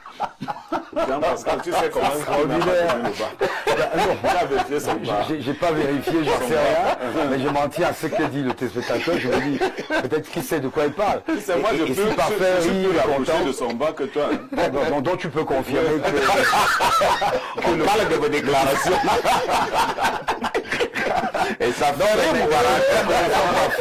Tu viens de dire Blériot est terrible. C'est vraiment terrible. Alors, lorsque nous accueillons Jean Patient Tchala, sachez que nous devons déjà avoir des informations sur la Masso. Première préoccupation, Jean Patient, pourquoi doit-on souscrire à la Masso? C'est une question très importante, parce qu'en réalité, elle revient depuis l'acte 1, nous sommes à l'acte 5 de la Masso qui est la mutuelle d'assistance et de solidarité de Renapro Finance SA, qui est donc une mutuelle qui rassemble beaucoup de Camerounais, je ne vais pas dire des milliers de Camerounais, qui cotisent chaque année 26 000 à partir de 100 francs CFA et qui obtiennent des offres. Alors pourquoi la Masso? Simplement parce qu'il faut lutter contre la pauvreté et la misère. Avant d'arriver à lutter contre la pauvreté, expliquons encore terre à terre. Vous dites qu'il faut cotiser 26 000 en une année. Ça se passe comment? À raison de 100 francs par jour. Voilà, 100 francs par jour, c'est 100 francs de lundi à vendredi. Oui. Ça fait 500 francs CFA. Par semaine. Par semaine. Ça fait 2000 francs le mois. Ça fait un total de 26 000 francs CFA sur une année Masso. Et l'année Masso va du 30 juin 2024 au 29 juin 2025. C'est parfait. Ici, au sortir de cette émission, je vais donc commencer à cotiser. Comment je m'y prends? Qu'est-ce que je fais? C'est simple. Vous savez que quand vous cotisez, il faut qu'on marque quelque part, qu'on note que vous avez cotisé, qu'on confirme que vous avez cotisé. Alors vous allez juste donner 500 francs pour votre carnet. Ça ne compte pas dans les 26 000. Oui. Les 500 francs, c'est pour votre carnet Masso Acte 5 que vous allez définir avec vous. Suivi. Oui, on vous identifie, on sait qui vous êtes exactement. Et vous commencez à verser 100 francs CFA. Vous les versez où? Dans les agences Renapro Finance SA. Vous savez que Renapro Finance SA, c'est une microfinance. Tout à fait. Donc forcément, vous avez la sécurité avec vous. Parce que le compte Masso, qui est logé à Renapro Finance SA, est un compte protégé, sécurisé. Et chaque mutualiste peut aller à Renapro demander quel est l'état de ce compte. Et lorsque j'ai versé mes 26 000 francs, j'ai droit à quoi? D'abord, vous pouvez participer à la tombola. Peut-être c'est la deuxième question. On en parlera tout à l'heure. Mais ce n'est pas le plus important, parce que la tombola, ce n'est que 10% de la Masso. Mais directement, le 29 juin, dès que vous avez achevé avec vos cotisations de 26 000, dès le 30 juin, vous commencez à bénéficier, par exemple, de 35% des réductions au complexe hospitalier La Mamu, qui est un hôpital situé à Yaoundé, au lieu dit Nouvelle-Nkwaban. 35% veut dire quoi? Si vous devez payer 10 000 pour votre prise en charge sanitaire, 10 000 francs CFA, vous ne payerez que 6 500 francs. Les 3 500 francs qu'on retire, c'est le soutien des autres mutualistes. Parce qu'il faut dire que ce sont les 26 000 cotisés par tout le monde qui font les 35%. Vous comprenez un peu? C'est pas l'argent des Renaprouve. Il y a une différence entre l'argent de la Masso et l'argent de la microfinance. Vous savez que la COBAC interdit qu'on manipule l'argent des épargnants dans les microfinances. C'est interdit. Donc, ça ne concerne pas la microfinance. Son rôle uniquement, c'est de protéger l'argent en question. Donc, il y a les 35% au complexe hospitalier La Mamu. Il y a également, en cas d'événement heureux malheureux du mutualiste, qui perd peut-être son enfant, son épouse, il peut bénéficier d'un soutien minimum de 150 000 francs CFA et maximum de 2 millions en fonction du nombre d'années de présence. Ça veut dire quoi? Celui qui est là depuis l'acte 1, donc depuis 2020, forcément, il n'y aura plus que vous qui arrivez en 2025, parce que vous n'êtes qu'au début. Et d'ailleurs, on n'a même pas atteint le 29 juin. Donc, vous n'êtes même pas encore mutualiste au moment où vous cotisez. Mais celui qui a commencé avant vous aura un peu plus. Il peut avoir 800 000, il peut avoir 300 000. Ça dépend du temps mis. Maintenant, si c'est le mutualiste qui décède, et ça, on ne le souhaite pas du tout, parce que si on crée l'hôpital, c'est pas pour que les gens meurent. Au contraire, c'est pour que les gens restent en vie. Tout à fait. Alors, mais si quand même, parce que la nature veut que parfois on disparaisse, si quelqu'un meurt et qu'il est mutualiste à jour de ses cotisations, on remet aux ayants droit 850 000 francs CFA pour les obsèques. Donc il y a ça. En cas d'événement heureux, ça dit que le mutualiste veut se marier, il bénéficie de 150 000, maximum 2 millions de francs CFA, en fonction encore une fois du nombre d'années de présence à la Masso. Mais là, l'avantage est que si sa conjointe ou son conjoint n'est pas mutualiste, non, le conjoint ou la conjointe bénéficie aussi du même montant. Ça veut dire que si vous êtes à 150 000, les deux auront 300 000. Il suffira de montrer le certificat de publication des banques de la mairie qui prouve que c'est la personne que vous allez épouser. Vous savez que chez nous, là, on est très dangereux. On peut vous amener quelqu'un là, on dit que c'est ma future épouse, alors que c'est même la cousine ou la tante qu'on ne va jamais épouser. Donc on veille au grain pour que ce soit transparent et que ce soit crédible. Donc voilà un peu. Il y a d'autres avantages que je peux citer en cas de problème juridique ou judiciaire, par exemple. Nous avons des juristes Masso qui peuvent vous assister. Qui vous assistent gratuitement. Vous ne les payez pas. Mais ils ne sont pas vos avocats. C'est-à-dire qu'ils vous conseillent, ils vous indiquent comment faire, mais vous ne les payez pas quand vous êtes mutualiste. Donc il y a les forages. Bref, c'est un ensemble d'avantages. Alors, vous avez parlé de tombola tout à l'heure. Quel est le rôle de la tombola lorsque nous parlons de la Masso? C'est une excellente question. Parce que vous savez que celui qui est initiateur de la Masso, c'est le révérend pasteur Bissaï, Emmanuel Noël, et qui n'est pas d'accord vraiment avec les jeux de hasard. Vraiment, les jeux de hasard, il a ça en horreur. Il estime que, d'abord, ça détruit la jeunesse, ça n'aide pas du tout. Alors, pourquoi la tombola? C'est parce qu'on n'a pas trouvé d'autres solutions pour partager les offres disponibles. Parce qu'après les avantages que j'ai cités, il y a qu'on peut vous donner des financements qui permettent d'installer un commerce. Tout à l'heure, vous parlez de commerce, mais les Camerounais d'à peine avoir un capital pour ouvrir un petit commerce, même de 50 000 francs CFA, c'est difficile. Voilà pourquoi pour l'acte 5, nous proposons des montants allant de 100 000 à 2 millions. 100 000, 250 000, 500 000, 750 000, 1 million et 2 millions de francs CFA à rembourser à taux d'intérêt zéro. Parce que j'ai dit, ce n'est pas une microfinance, c'est mutuel. Vous remboursez aux autres qui ont cotisé pour qu'à l'acte 6, eux aussi puissent en bénéficier. Donc la tombola, son rôle long, c'est de départager les 1020 offres de l'acte 5 par exemple. Parce qu'à l'acte 5 on aura 1020 offres. Il y a les financements, il y a le matériel roulant, il y a le matériel pour activité génératrice de revenus, il y a des villas. Vous pouvez voir l'image, il y a 2 villas chaque année. On avait mis une bande-annonce là, une dame disait que j'ai gagné le villa. J'ai gagné le villa. Et justement, elle est dans cette villa avec sa famille et elle rembourse. On a eu des images où quelqu'un dit j'ai gagné un taxi. Oui, tout à fait. Et tous ces gens remboursent. C'est dire qu'à la Masso, c'est pas du bluff. Non, c'est pas du bluff. Venez toucher du doigt. Et d'ailleurs, il y a beaucoup de témoignages. Ceux qui ont bénéficié de la Masso depuis l'acte 1 sont à Yaoundé. Allez vers eux, ils vont vous dire, ils vont vous raconter comment ça s'est passé. Donc la tombola, son rôle donc, c'est de lutter contre des phénomènes sociaux que vous connaissez, le népotisme, le tribalisme, parce que si on se met à remettre des offres à tous ceux qui sont bas coco, on dira que le pasteur là, comme il est de là-bas, il a remis à sa famille. On a dit non, non, la tombola avec la main de Dieu, et ce sont les mutualistes eux-mêmes qui tirent au sort les autres. Nous qui présentons sur la cérémonie, nous ne touchons pas aux urnes. On présente à bonne distance. Eux-mêmes, ils tirent au sort les autres. Et là, on ne sait pas de quelle tribu on est. On ne sait pas de quel village on vient. On sait juste que nous sommes des Camerounais et des Africains qui, mis ensemble, trouvent des solutions pour lutter contre la pauvreté. Ça, c'est le rôle de la tombola qui aura lieu le 5 juillet prochain au stade Amadou Ahidjo de Yaoundé. Jean Patient, tu es là pour sortir quelques contacts utiles. Je donnerai un seul. C'est vrai que les autres s'affichent à l'écran. Le 693... 93 02 31. On peut reprendre. 6 93 93 02 31. Appelez-moi et je vous donnerai plus de détails. Jean Patient là, vous direz bonjour au promoteur, le pasteur Emmanuel Noël Bissaï. Oui, je ne manquerai pas. Et nous disons à mercredi 11h. À mercredi prochain. Excellente journée Jean Patient. Merci.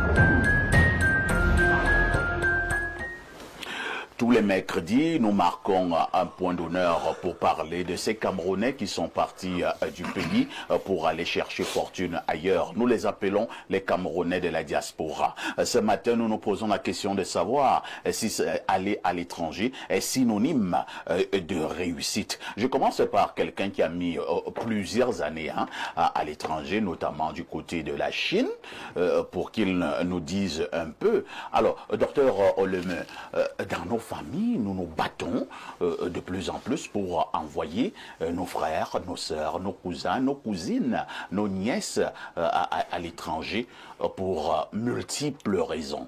Aller à l'étranger veut dire qu'on a réussi? Non, aller à l'étranger ne veut pas dire qu'on a réussi. Oui.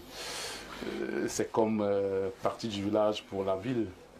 Quand on est au Cameroun, nos villageois, nos frères du village pensent que quand les autres voyagent pour la ville, ils viendront réussir. Non, c'est pas ça. Oui, maintenant, quand on va à l'étranger, qu'est-ce qu'on va faire à l'étranger? Question. Oui, c'est la première question. Et maintenant, prenons le cas par exemple, n'est-ce pas, des élèves, des étudiants dont les parents envoient étudier. Les parents se lèvent pour envoyer leurs enfants à l'étranger sans toutefois, au départ, au préalable, n'est-ce pas, contrôler, n'est-ce pas, le niveau d'études de leurs enfants. Oui. Sans avoir accompagné leurs enfants, n'est-ce pas, au niveau de l'éducation de base. Oui. Oui. Donc, le papa se lève comme ça, il a appris que son frère aussi a envoyé, n'est-ce pas, ses enfants à l'étranger. Il le fait aussi d'un coup de tête, comme ça là. Alors, pendant que votre garçon ou bien votre enfant qui sort de la classe terminale avec son baccalauréat n'avait même pas le niveau requis, oui, pour avoir ce baccalauréat. Oui. Tu n'as pas suivi ton enfant pendant tout le parcours, n'est-ce pas, au secondaire. Et tu envoies un enfant en Europe ou bien à l'étranger. Prenons, on est à l'étranger, voilà. Tout à fait. Je m'excuse. Donc, que va te produire cet enfant? Par exemple, 80% sont voués à l'échec. Ah bon? Oui. Parce que si l'enfant n'a pas été brillant pour ceux-là qui partent étudier, il ne va pas réussir à l'étranger. Il ne va pas réussir. Maintenant, ceux qui partent à l'étranger, n'est-ce pas, pour aller chercher la vie. Oui. Aller chercher la vie. Si celui-là n'avait pas des prédispositions de réussite, il ne va pas réussir aussi. Il ne va pas réussir. Il est donc question, n'est-ce pas, d'aller à l'étranger, sachant que oui, au Cameroun d'abord, je me battais pour ceux-là qui partent chercher la vie, se battent. Les étudiants, oui, on sait que l'enfant est un enfant assidu, intelligent, intellectuel, et le papa suit, les parents suivent. C'est ainsi que les enfants vont réussir à l'école, oui. Très bien. On passe la parole à Louis-Paul. Louis-Paul, selon le docteur Oleme, aller à l'étranger devrait être un projet bien conçu et bien préparé. On ne devrait pas aller à l'étranger par un coup de tête, peut-être par mimétisme. Oui, parfait. Avant de répondre à votre question, permettez-moi de dire bonjour. Ils m'en voudront si je ne dis pas, si je leur dis pas bonjour, des amis qui sont à la diaspora, qui écoutent assidûment cette émission.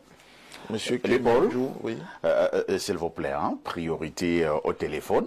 Nous avons ce Camerounais qui est du côté de l'étranger. Il s'agit de Freddy Zanga, qui est un grand entrepreneur de ce côté. Il vit en France. Freddy Zanga, bonjour. Merci d'être en direct sur Info TV. Ce matin, nous avons une préoccupation. Nous voulons savoir si aller à l'étranger est synonyme de réussite. Aller à l'étranger n'est pas toujours synonyme de réussite. Je me fie à ma propre expérience, à mon parcours. Je suis le créateur, le fondateur d'une organisation patronale, la Chambre internationale pour le conseil et la promotion, qui ouvre les portes de l'international aux entreprises africaines. Nous avons commencé à travailler, à mettre en place cette institution au Cameroun, à l'avenue Kennedy. Nous étions installés et nous nous sommes rendus compte des limites que nous avions en restant au Cameroun. Je venais de temps en temps à Paris, je me suis rendu compte que il est stratégiquement important d'être installé à l'étranger pour pouvoir poursuivre nos missions de promotion des collaborations, des partenariats entre le Cameroun, entre l'Afrique et l'international. Donc, aller à l'étranger devrait être une stratégie savamment pensée.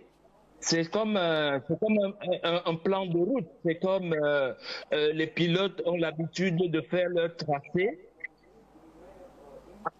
de leur point de départ jusqu'à la destination finale. C'est exactement comme ça que doit être réfléchi l'aventure à l'étranger, parce que c'est très très difficile. Très difficile parce qu'il faut savoir exactement ce qu'on vient faire. Il faut avoir un point de chute, il faut avoir une certaine expertise qu'on a pu déjà apprécier au niveau du Cameroun avant de pousser la porte de l'international.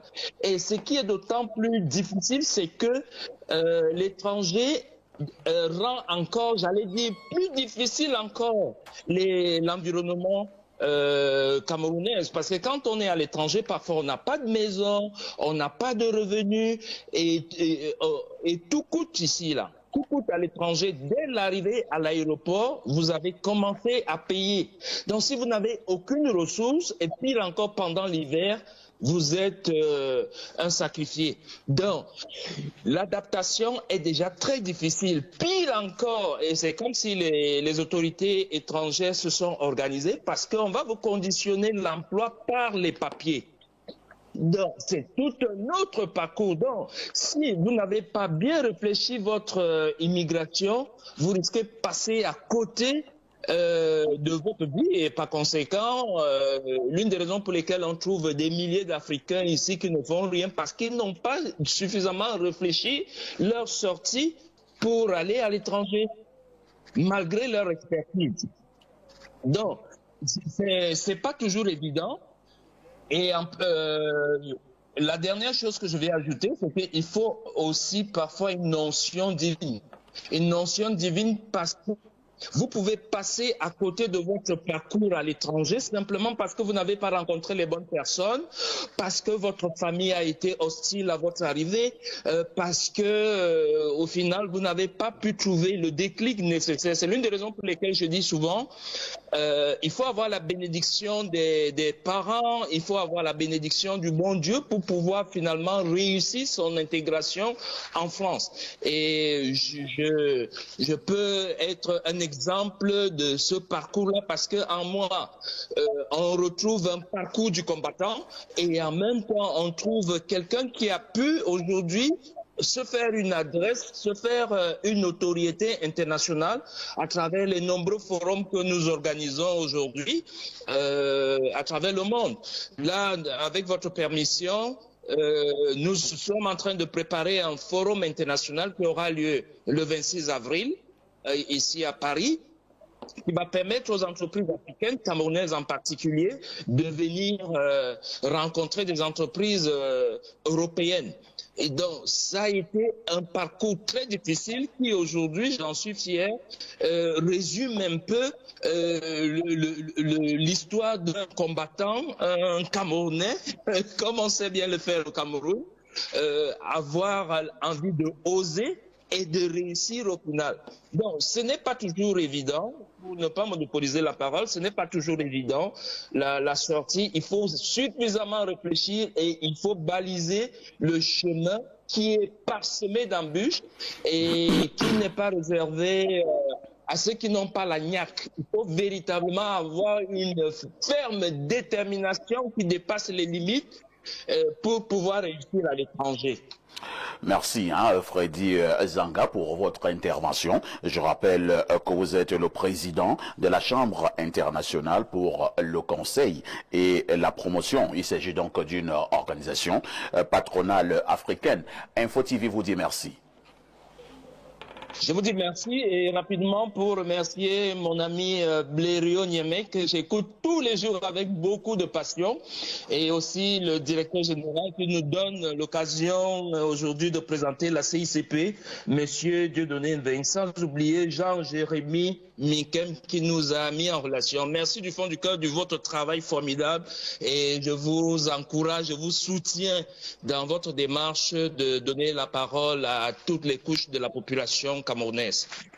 Merci bien, Monsieur Freddy Zanga, qui était donc en direct de Paris et qui donnait sa contribution sur cette problématique inscrite à l'ordre du jour. Léopold Toa, c'est vous qui avez la parole, vous la reprenez. Alors, je disais donc, avant que vous me repreniez la parole, que je saluerai d'abord quelques amis de la diaspora. Si je ne le fais pas, ils m'en voudront. Vous aurez des représailles. Des représailles assez fortes. Donc je dis bonjour à M. Kemadjou Stéphane, à Guy Blesko de Sa Majesté, à M. Yigi qui est au Japon et à Mme Nelly Ngono-Abadakis qui est du côté de la Belgique. Alors quand je l'ai dit, je vais vous surprendre en vous disant que aller à l'étranger est en soi une réussite. Et pourquoi? Pourquoi? Parce qu'on va rencontrer d'autres choses, on va rencontrer d'autres cultures qui enrichissent notre personnalité, on va rencontrer d'autres personnes, on va apprendre des autres. Parce qu'ici, ce que les gens mettent dans la réussite, c'est généralement la réussite matérielle. D'accord? Il y a d'autres réussites qui sont bien plus importantes que la réussite matérielle. Vous pensez que parce que vous aurez vu des jolis avions là-bas, vous aurez rencontré les Blancs, vous aurez vu des très belles femmes cinéastes. La femme de Macron. Et là, c'est ce que vous allez venir vendre ici au Cameroun? Ok, écoutez très bien, monsieur Parfait ici. Vous savez pourquoi il est la chose la plus difficile dans le monde pour les Africains, c'est de voyager? Non. Vous savez pourquoi? Non. Parce que si quelqu'un ne voyage pas, ayez le diplôme que vous voulez, vous aurez une culture générale très faible. Et si vous n'avez pas une culture générale assez pertinente, d'accord, il est pas évident que vous percez dans le milieu où vous êtes. Pourquoi? Parce que vous prendrez certaines certitudes pour la vérité de la vie. D'accord? Moi, j'ai fait certains pays où les acquis qui sont au Cameroun sont une lutte là-bas. Or, les gens banalisent ça ici. Est-ce que vous savez qu'il y a des pays ici en Afrique bien plus développés que le Cameroun où l'accès à Internet est fortement limité? D'accord? Pourtant, c'est un acquis au Cameroun. Il faut aller toucher ce genre de choses du doigt. Il faut aller voir comment les autres évoluent. Moi, je ne suis pas d'accord avec monsieur Zanga.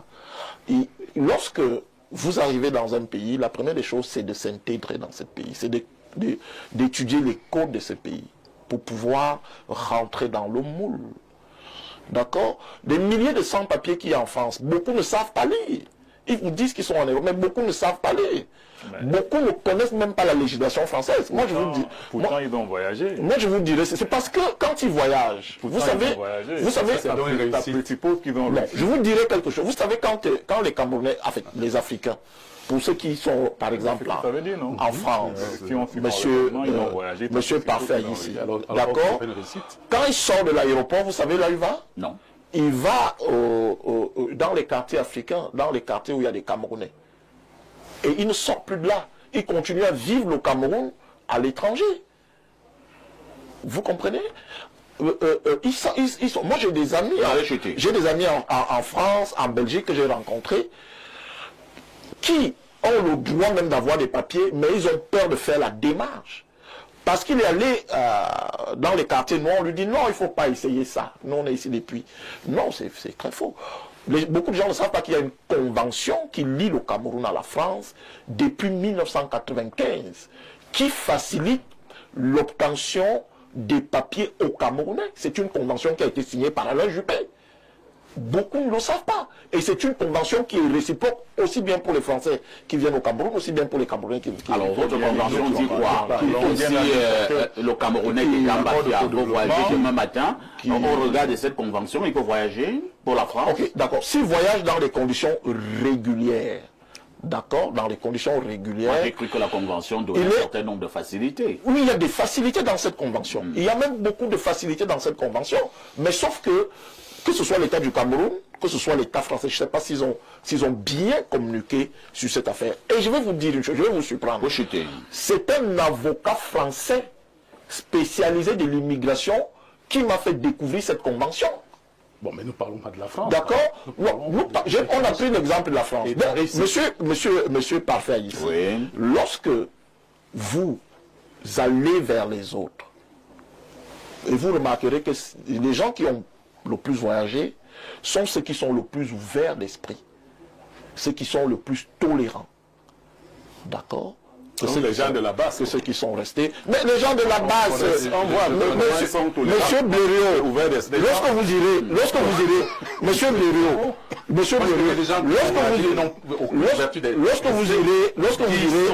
ils sont perdus totalement. Lorsque vous irez en France, d'accord, allez demander où vivent les gens de la base. Allez voir dans quel quartier ils vivent en France. Il y a des quartiers en France, et des quartiers africains. Les gens vivent là-bas, comme au Mali, comme au Cameroun. Il n'y a pas de culture générale, il n'y a rien du tout. Moubarak, comment faire pour réussir lorsqu'on est allé à l'étranger? Je pense qu'il faut d'abord même définir ce que c'est réussir avant de l'envisager à l'étranger. Parce que si on ne sait pas déjà ce que c'est réussir, bon, forcément on navigue un peu à vue. Moi j'ai envie de dire d'abord qu'il faut que chacun essaie de se donner une signification. Réussir, c'est envisager à travers un certain nombre d'actions comment est-ce qu'on quitte d'un point N vers un point N plus 1 en tenant compte des réalités de son environnement, des différentes opportunités qui s'offrent à nous et de nos propres capacités. Alors, on peut, lorsqu'on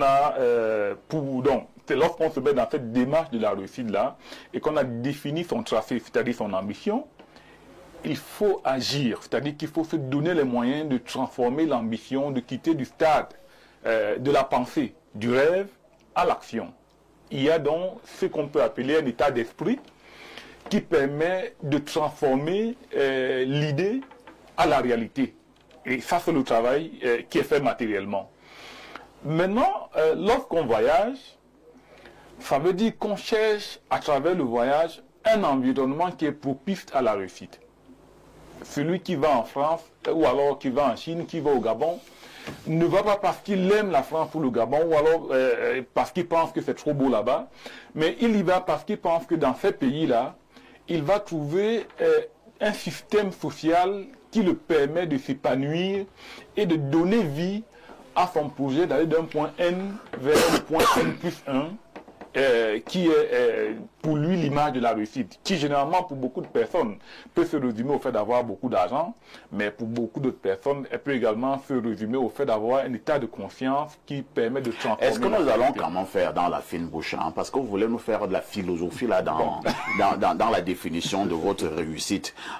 Est-ce que nous n'allons pas laisser l'hypocrisie? Je prends un exemple.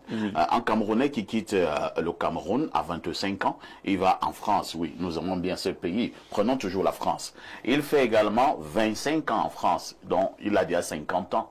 Et lorsqu'il revient au pays, il n'a ni maison, il n'a ni voiture, il n'a ni femme, il n'a ni enfant. Il ne peut même pas acheter un morceau de pain à son cousin.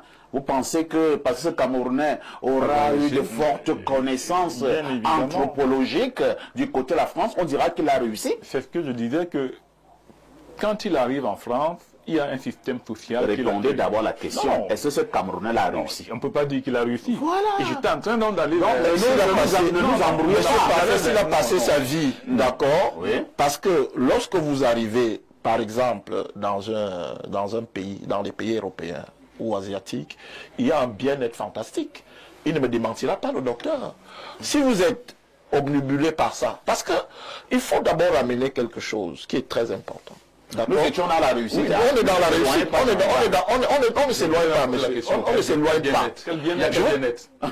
Pardon? Quel bien-être? Ok, je vous prends un exemple. D'accord? Oui.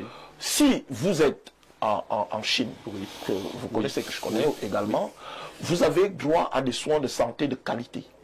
ce que vous n'avez pas ici. Vous avez droit à des infrastructures.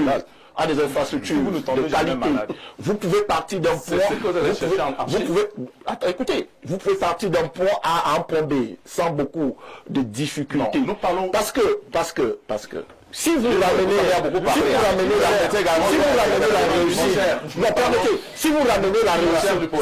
la réussite à la construction d'une case, à l'achat d'un véhicule, alors là, je connais pas la parole à René. Je connais des Camerounais, pas, qui sont en Chine en ce moment, depuis pratiquement 20 ans, 30 ans. Oui. Il est vrai que la Chine, comparée, n'est-ce pas, à d'autres pays, offre encore d'autres opportunités de développement, de débrouillardise. Oui. Parce que là-bas, il n'y a pas de complexe. Oui. Contrairement, n'est-ce pas, à d'autres pays, n'est-ce pas? Mais en Europe, il n'y a pas de complexe aussi. Non. En Europe, il n'y a pas de complexe. Il y a de complexe. La plupart des Camerounais qui sont dans la diaspora, vous allez voir les emplois qu'ils occupent. Il y a tellement de complexes là-bas. Non, ils ne viennent pas. Il y a tellement de complexés. Ça fait donc, ils souffrent même d'ailleurs.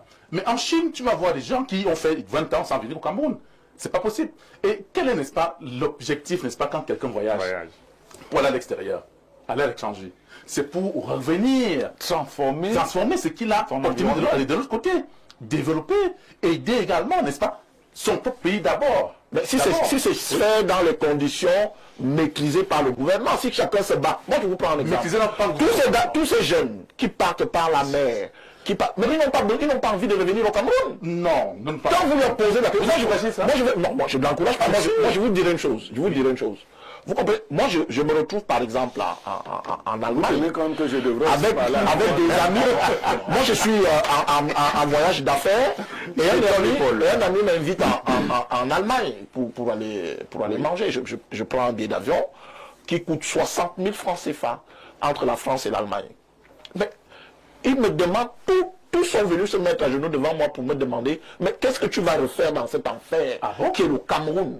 Non, parce que le Cameroun est un enfer. Oui, mais de leur point de vue, vous me laissez parler jusqu'au bout. De leur point de vue. Et je leur ai posé la question de savoir. On vous a compris, lui, Paul. Pierre Bleriot n'est pas là pour le décor. Il aura aussi un mot à dire.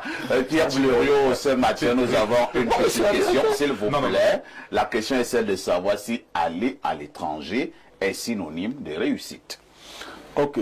Quand vous allez dans la zone Sawa, l'air Sawa, à l'époque, on disait Namala Ombenge Bakala Owasalonge. C'est-à-dire? Je suis parti chez les Blancs chercher la vie. Parce qu'on estime que les conditions sont meilleures là-bas. Moi, comme c'est un peu trop long, il y a des gens, même si vous les mettez au paradis, ils vont échouer. C'est-à-dire, vous le prenez, vous me dites que voici, reste seul, prends tout ce que tu veux ici. Il va sortir de là, élan. Oh là là. C'est ce que ça signifie. Non, Malox, ça veut dire... Malox, quand il a amené, on l'a convoqué au CE, parce qu'il a dit que Tifa est Depso. Il a dit là-bas que Depso veut dire comédien. Donc toi aussi, pour que le sien, élan veut dire les mains. Voilà.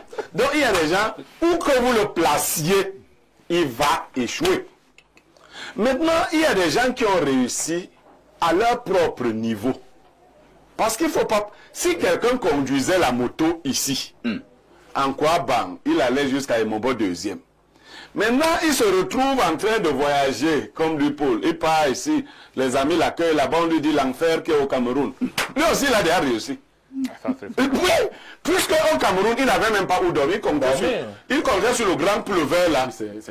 Maintenant, ceux qui ne peuvent pas réussir ici se donnent une chance de réussir là-bas, les opportunités étant plus grandes là-bas qu'ici.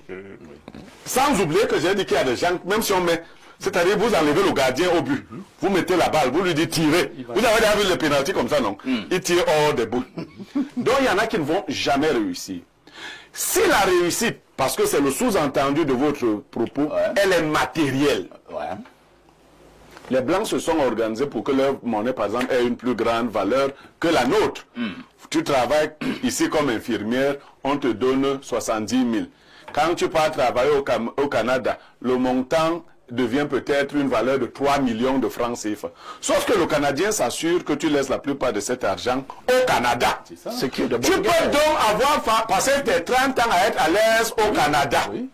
Nous, on attend ta réussite où? Au Cameroun. Quand tu vas revenir. Donc, je dis à tous mes frères qui sont en Europe là-bas, même si tu manges le caviar... Mais il ne reviendra pas. Non, mais sinon, on ne saura donc pas qu'il a réussi. On ne saura pas. Il ne réussit pas par rapport à vous. On réussit d'abord ça. Non, nous, on ne réussit pas par rapport aux autres. Le projet de réussite, c'est que comme il faut toujours retourner dans Omboa, vous êtes d'accord? Il faut donc venir nous montrer ce que tu es allé apprendre là-bas, ce que tu as acquis là-bas. Si tu reviens avec 2000 €, c'est pour 2 semaines. Dès que ça finit, tu commences à chercher où habiter, tu as échoué. Il faut que nos pays comprennent que le paradis, que ceux qui voyagent comprennent. C'est papa qui disait ça. Que le pain d'asile est toujours amer. Il n'y a pas grand-chose qu'on ramène souvent là-bas si on n'est pas très vigilant. Allons au 229, hein, c'est un téléspectateur du Bénin. Qu'est-ce qu'il dit? Bonjour parfait. Et ton panel, un adage africain dit, un jeune qui a parcouru 100 villages est plus sage qu'un vieux de 100 ans. Oui, parfait. Le fait de faire d'autres rencontres vous donne plus les possibilités de réussite. Moi, je suis au Bénin et ce que je vois simplement sur le plan de l'alternance au pouvoir au Bénin, j'ai beaucoup appris qu'un frère au pays de ma génération qui n'a que connu un seul président depuis 40 ans. Un autre exemple, le Cameroun est encore en train d'apprendre à enlever les poubelles, alors qu'au Bénin, ça fait plus de 15 ans que ce problème a été résolu par les différents présidents qui ont dirigé le Bénin. Moi, je suis épanoui au Bénin et j'estime que j'ai réussi ma vie. C'est Ayinda depuis le Bénin. Merci, monsieur Ayinda. Prenons un autre message, hein. Il s'agit du +7, c'est donc un téléspectateur de la Russie. Qu'est-ce qu'il dit? Alors bonjour à toi, le Samuel Étoile d'Or de la communication. Les gens vont à l'étranger pour la simple raison qu'en Europe, on te paye après un travail rendu. Les gens vont à l'étranger pour avoir plus de chance. Tout comme oh là là, qu'est-ce qu'il dit là? C'est mal écrit, hein, mon ami de la Russie. Et nous sautons. On prend un autre message. Bonjour à tous. La question est simple. Non, le Cameroun est un paradis dont on réussit facilement. Ici, juste mettre sur pied une bonne gestion. Je vous informe que la réussite n'est pas seulement matérielle. Donc, soyons intelligents, appliquons la loi. Des Chinois partir et revenir... D'accord. Oui, la réussite n'est pas que matérielle, mais moi j'ai posé une question. Ce matin, elle est matérielle. Si un monsieur... Non, laissons même ce matin Blériot. Si un monsieur a fait 25 ans en France et il est revenu au Cameroun, il va encore squatter dans la maison de son petit frère. Qui va d'abord l'accueillir? Est-ce qu'on va dire que ce monsieur a réussi? Parce que vous nous dites que la réussite n'est pas que matérielle. C'est même pas... Si ce monsieur a au moins travaillé en France, d'accord, c'est pas possible. Je voudrais dire les par contre, n'est-ce pas? Moi, je connais bien les gens dans notre pays, n'est-ce pas? Offre beaucoup d'opportunités. Ben oui, d'accord. Moi, je connais plein de c'est déjà une réussite. D'abord, le docteur Oleme. Partir de son pays, n'est-ce pas, pour un autre pays, offre beaucoup d'opportunités de réussite. C'est déjà une réussite. Non. Beaucoup d'opportunités de réussite. Les opportunités, il faut les transformer. C'est déjà une réussite. Les opportunités, il faut les transformer. Et quand donc tu es quelqu'un, n'est-ce pas, qui est parti, qui sait chercher, oui, qui sait ce que tu allais faire à l'étranger, tu vas également, n'est-ce pas, réussir parce que tu auras ces opportunités-là, plus que tu n'en avais, n'est-ce pas, et pouvoir en avoir, n'est-ce pas, dans ton propre pays, et tu vas réussir et revenir, ou même demeurer là-bas. Et en plus de ça, quand on a réussi à l'étranger, n'est-ce pas, on ne peut jamais rester à l'étranger avec sa réussite. Moi, je vous prends un exemple. Je vous prends on rentre toujours, n'est-ce pas, dans son pays natal, n'est-ce pas, avec cette réussite. On a compris. Moubarak veut absolument réagir à l'enjeu. J'ai envie de dire que les opportunités sont partout. De la même manière qu'une personne qui a fait la moto au Cameroun n'a pas construit la maison, une autre personne à côté de lui construit la maison avec cette même moto-là. Donc, pour moi, c'est d'abord beaucoup plus un état d'esprit qui te permet de réussir avant le lieu où tu te trouves. Je vais vous donner des statistiques qui sont glaçantes. quand je faisais encore l'université, j'avais travaillé sur des questions de pêcherie artisanale. Et je m'étais rendu compte dans mes travaux que le Cameroun, la pêche artisanale maritime produit environ 200 000 tonnes de poissons frais. C'est-à-dire ce qu'on débarque à Youpoué, à Kribi et dans les débarcateurs. Par jour, par mois, non, par an. La D'accord. statistique annuelle, c'est 200 000 tonnes de sorties de mer. Alors, ces 200 000 tonnes-là, si on évalue à 1000 francs le kilo, ça vaut presque 200 milliards de francs CFA. Dans le secteur de la pêche artisanale, elle est peuplée à 78% d'une diaspora nigériane qui vient faire fortune au Cameroun. Alors, nous, on estime qu'il n'y a pas l'opportunité. On ne sait même pas. On ne sait pas. On estime qu'il n'y a pas l'opportunité chez nous et il y a des personnes qui sont venues ramasser parce que si on fait d'avoir ce que les Nigériens parce que ces gens ne sont pas formés. Non, attendez un peu. Attendez un peu. Si on fait 78% de ces 200 milliards, les gars ramènent environ 160 milliards chaque année chez eux. Ça, c'est la première chose. Le gouvernement, à une époque, avait donc créé ce qu'on appelait une école de pêche dans le Nord Macombé. C'est-à-dire que quand vous êtes dans le camp là, le cours supérieur du Vouri, on avait créé une école de pêche. Qu'est-ce qu'il fallait pour être dans cette école-là? Il fallait juste avoir un CEP, venir accepter, passer 2 ans sur place pour être formé et au sortir, on te donnait un équipage. L'école a fermé parce qu'on n'y est pas venu. Ça veut dire qu'en réalité, on a une fixation sur l'extérieur en méprisant les opportunités qu'on a au pays. Je dis que c'est d'abord un état d'esprit, il y a des opportunités partout. Et je pense même qu'à l'extérieur, c'est beaucoup plus dangereux parce que quoi? Le gars qui a intervenu tout à l'heure, il nous a parlé d'intégration. Mais aujourd'hui, s'intégrer en France, c'est un parcours du combattant. On a sorti dernièrement là, un document qui dit que pour avoir des papiers, maintenant il faut passer un examen de français. Et le dit examen, même certains Français ne le passent pas. Donc, ça veut dire quoi? Il faut faire la dictée. J'ai dit qu'il faut passer un examen de langue. Mais si on le fait, il y a plusieurs de nos cousins qui sont à disqualifier. Il faut passer un examen de langue actuellement. Et non, ça c'est une vue de l'esprit. Même. C'est une vue de l'esprit. On testait cet examen. Oui, je peux le démontrer. 36 ne l'ont pas eu. Des Français. Moi, je vous donne un exemple. Vous prenez un Camerounais qui est né à Ngelmendouka ou à Fouban, qui a un maximum concept qu'il a eu dans des conditions alambiquées et il va se retrouver là-bas. On te dit que pour avoir ces papiers, maintenant il faut commencer par faire la dictée. Ton test de langue, faire la dictée. Moi, je voudrais parler de contraire. Voilà, d'accord. Vous prenez une infirmière au Cameroun qui gagne peut-être 250 000 ou 300 000. Non, une infirmière. Tu as déconnecté. Tu parlais donner des chiffres. Tu peux créer des problèmes dans les foyers des gens. Qui gagne 100 000 au Cameroun. Vous comprenez? Elle a des compétences, elle a été formée dans une école compétente. Vous prenez la même infirmière en France, camerounaise, elle tourne autour de 3 000 euros.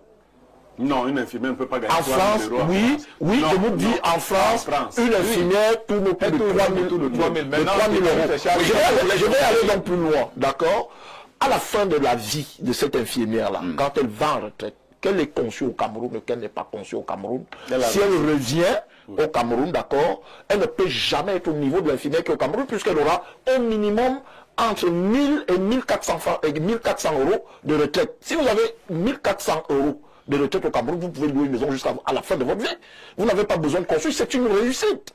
Donc c'est pour vous démontrer que les opportunités ne sont pas les mêmes. D'accord? Le docteur parle de revenir. Pour que la diaspora revienne, d'accord, il faut une politique publique qui encourage la diaspora à revenir. Très bien. Vous n'avez même pas un ministre pour les étrangers. Pour les étrangers, c'est très curieux. C'est compris, Lupol. Monsieur Aïssi, l'argumentation du docteur Oleme me semble très pertinente pour qu'une... Qu'est-ce qu'elle dit? Qu'est-ce qu'elle dit là? Pour aller à l'étranger puisse être... Pour que aller à l'étranger puisse être synonyme de réussite, le projet doit être bien nourri et la rigueur et l'organisation doivent y être de mise sur place. Par ailleurs, il ne faut pas exclure que des conditions qui ne dépendent peut-être pas de soi doivent aussi être réunies. Autant un Ganou ou un Eto parti de rien, on peut accéder à la réussite, autant une Marie couche-toi là ou un scammer qui, de retour au pays, n'ont participé à l'amélioration l'amélioration des conditions de vie, d'aucuns de leurs proches s'avéreront n'avoir pas réussi. Ce ne sont pas les farotages ni les soirées bien arrosées qui déterminent la réussite. On sait que beaucoup de nos compatriotes organisent financièrement leur voyage vers le pays. Autre préoccupation ce matin, on part aux 213 ans. C'est un téléspectateur de l'Algérie, parfait à ici, disons-nous les vérités, aller en Europe, c'est déjà un grand pas vers la réussite et c'est réussir à 90% sa vie, qu'on ne vous trompe pas. Sur 100 Camerounais qui vivent en Europe, 80 ou 90 sont épanouis et les autres 10% qui ne le sont pas sont ceux-là qui sont paresseux. Le problème, c'est qu'on se focalise plus sur les 10% qui ont échoué et comme un adage le dit, 10% des arbres qui tombent dans une forêt font plus de bruit que les 90% des arbres qui poussent. Croyez-moi, c'est mieux d'être fou en Europe que d'être normal dans un pays comme le Cameroun. Oh là là. C'est faux. Est-ce que c'est vrai, docteur? Non, c'est faux. C'est archi faux. Parce que beaucoup qui vivent en Europe, c'est faux. Ils n'imaginent même pas. Ils arrivent dans... Parce que je sais pas. Non, non. Vous arrivez dans la structure du docteur Olémé. Vous vivez en Europe. Vous allez penser que c'est mieux d'être fou en Europe plutôt que d'être... Et d'ailleurs, même que ce que moi j'ai laissé, ils pensent toujours que moi je vis toujours, n'est-ce pas, à l'extérieur. Voilà. Et vivant au Cameroun. Bien sûr. Docteur, vous-même qui avez été dans la diaspora, d'accord, je suis sûr que ce que vous faites aujourd'hui, d'accord, c'est parce que vous l'avez appris dans cette diaspora. Si vous étiez resté au Cameroun, vous n'allez pas avoir seulement le niveau de conscience que vous avez. C'est pourquoi j'ai reconnu qu'il a des opportunités. C'est déjà une réussite. Il a atteint un objectif particulier. Parce que je vous prends l'exemple. Le docteur. Allez, c'est pas vraiment du casier, ça veut dire je vous prends l'exemple. Vous voyez au Cameroun, n'est-ce pas? Quand quelqu'un vous donne rendez-vous à 9h, il pointe à 10h30. D'accord?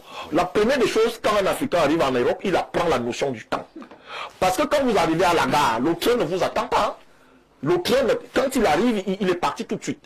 C'est déjà une notion de justice. Quand vous revenez ici, vous pouvez inculquer ça. Ça, c'est la première chose. La deuxième des choses, ceux qui reviennent font ça. Monsieur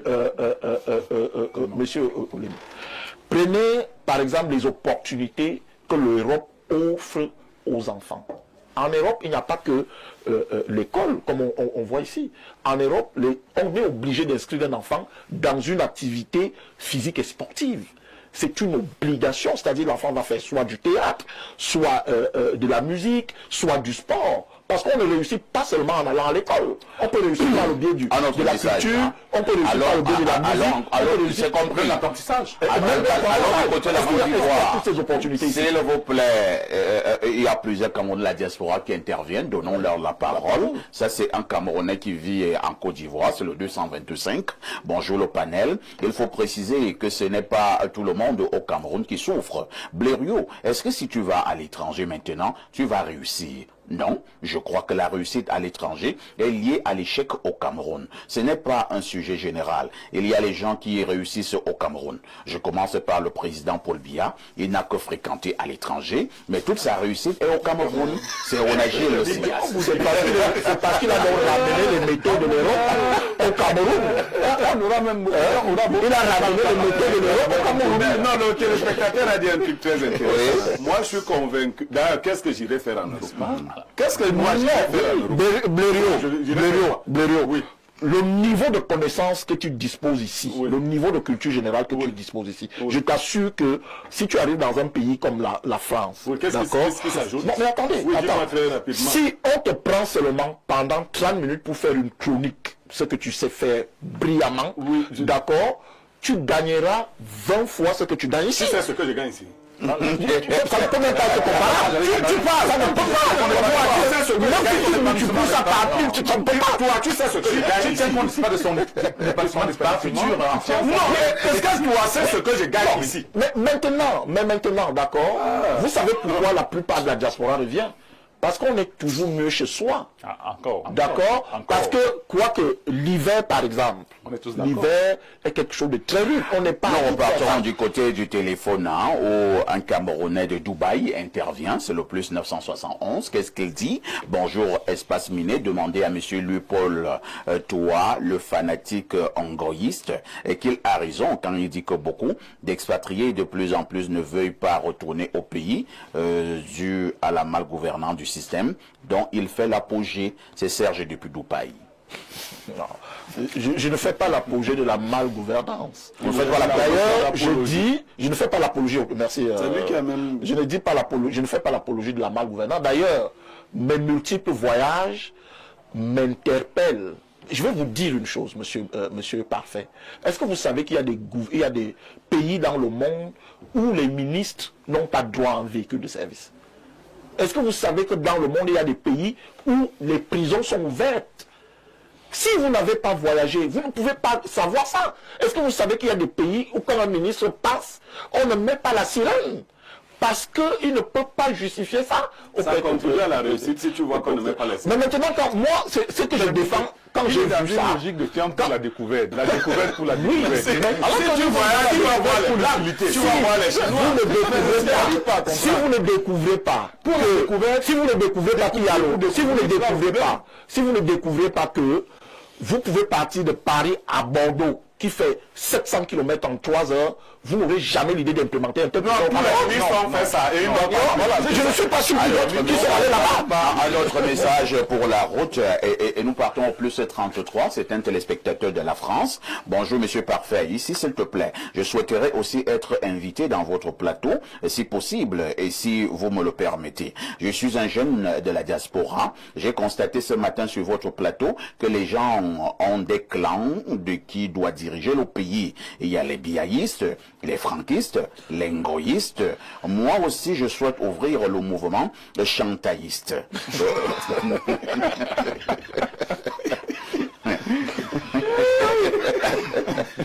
Je souhaite que Chantal Biya prenne la tête de ce pays. Je pense que la femme peut changer ce pays, comme une femme est présidente en Tanzanie. Merci. C'est Armani Lobassa Choco du centre de la France en ce moment à Yaoundé. Merci bien. Merci. Son opinion. C'est avec ce message à forte connotation de mouvement chantaïste que nous allons mettre un terme à ce programme. Merci à Dr Lemay qui a passé plusieurs années du côté de la Chine. Merci également à Moubarak, lui qui reste encore au Cameroun et il ne souffre pas beaucoup. Merci à lui, Paul Toa, et qui de temps en temps va du côté de l'Europe et parcourt plusieurs pays de ce côté. Merci à Pierre Bleureux qui reste mon consultant. Lui et moi, nous sommes au pays. La rediffusion de ce programme, c'est tous les soirs, à partir de 22h30. Une question avec tout ceci, que faites-vous encore ailleurs?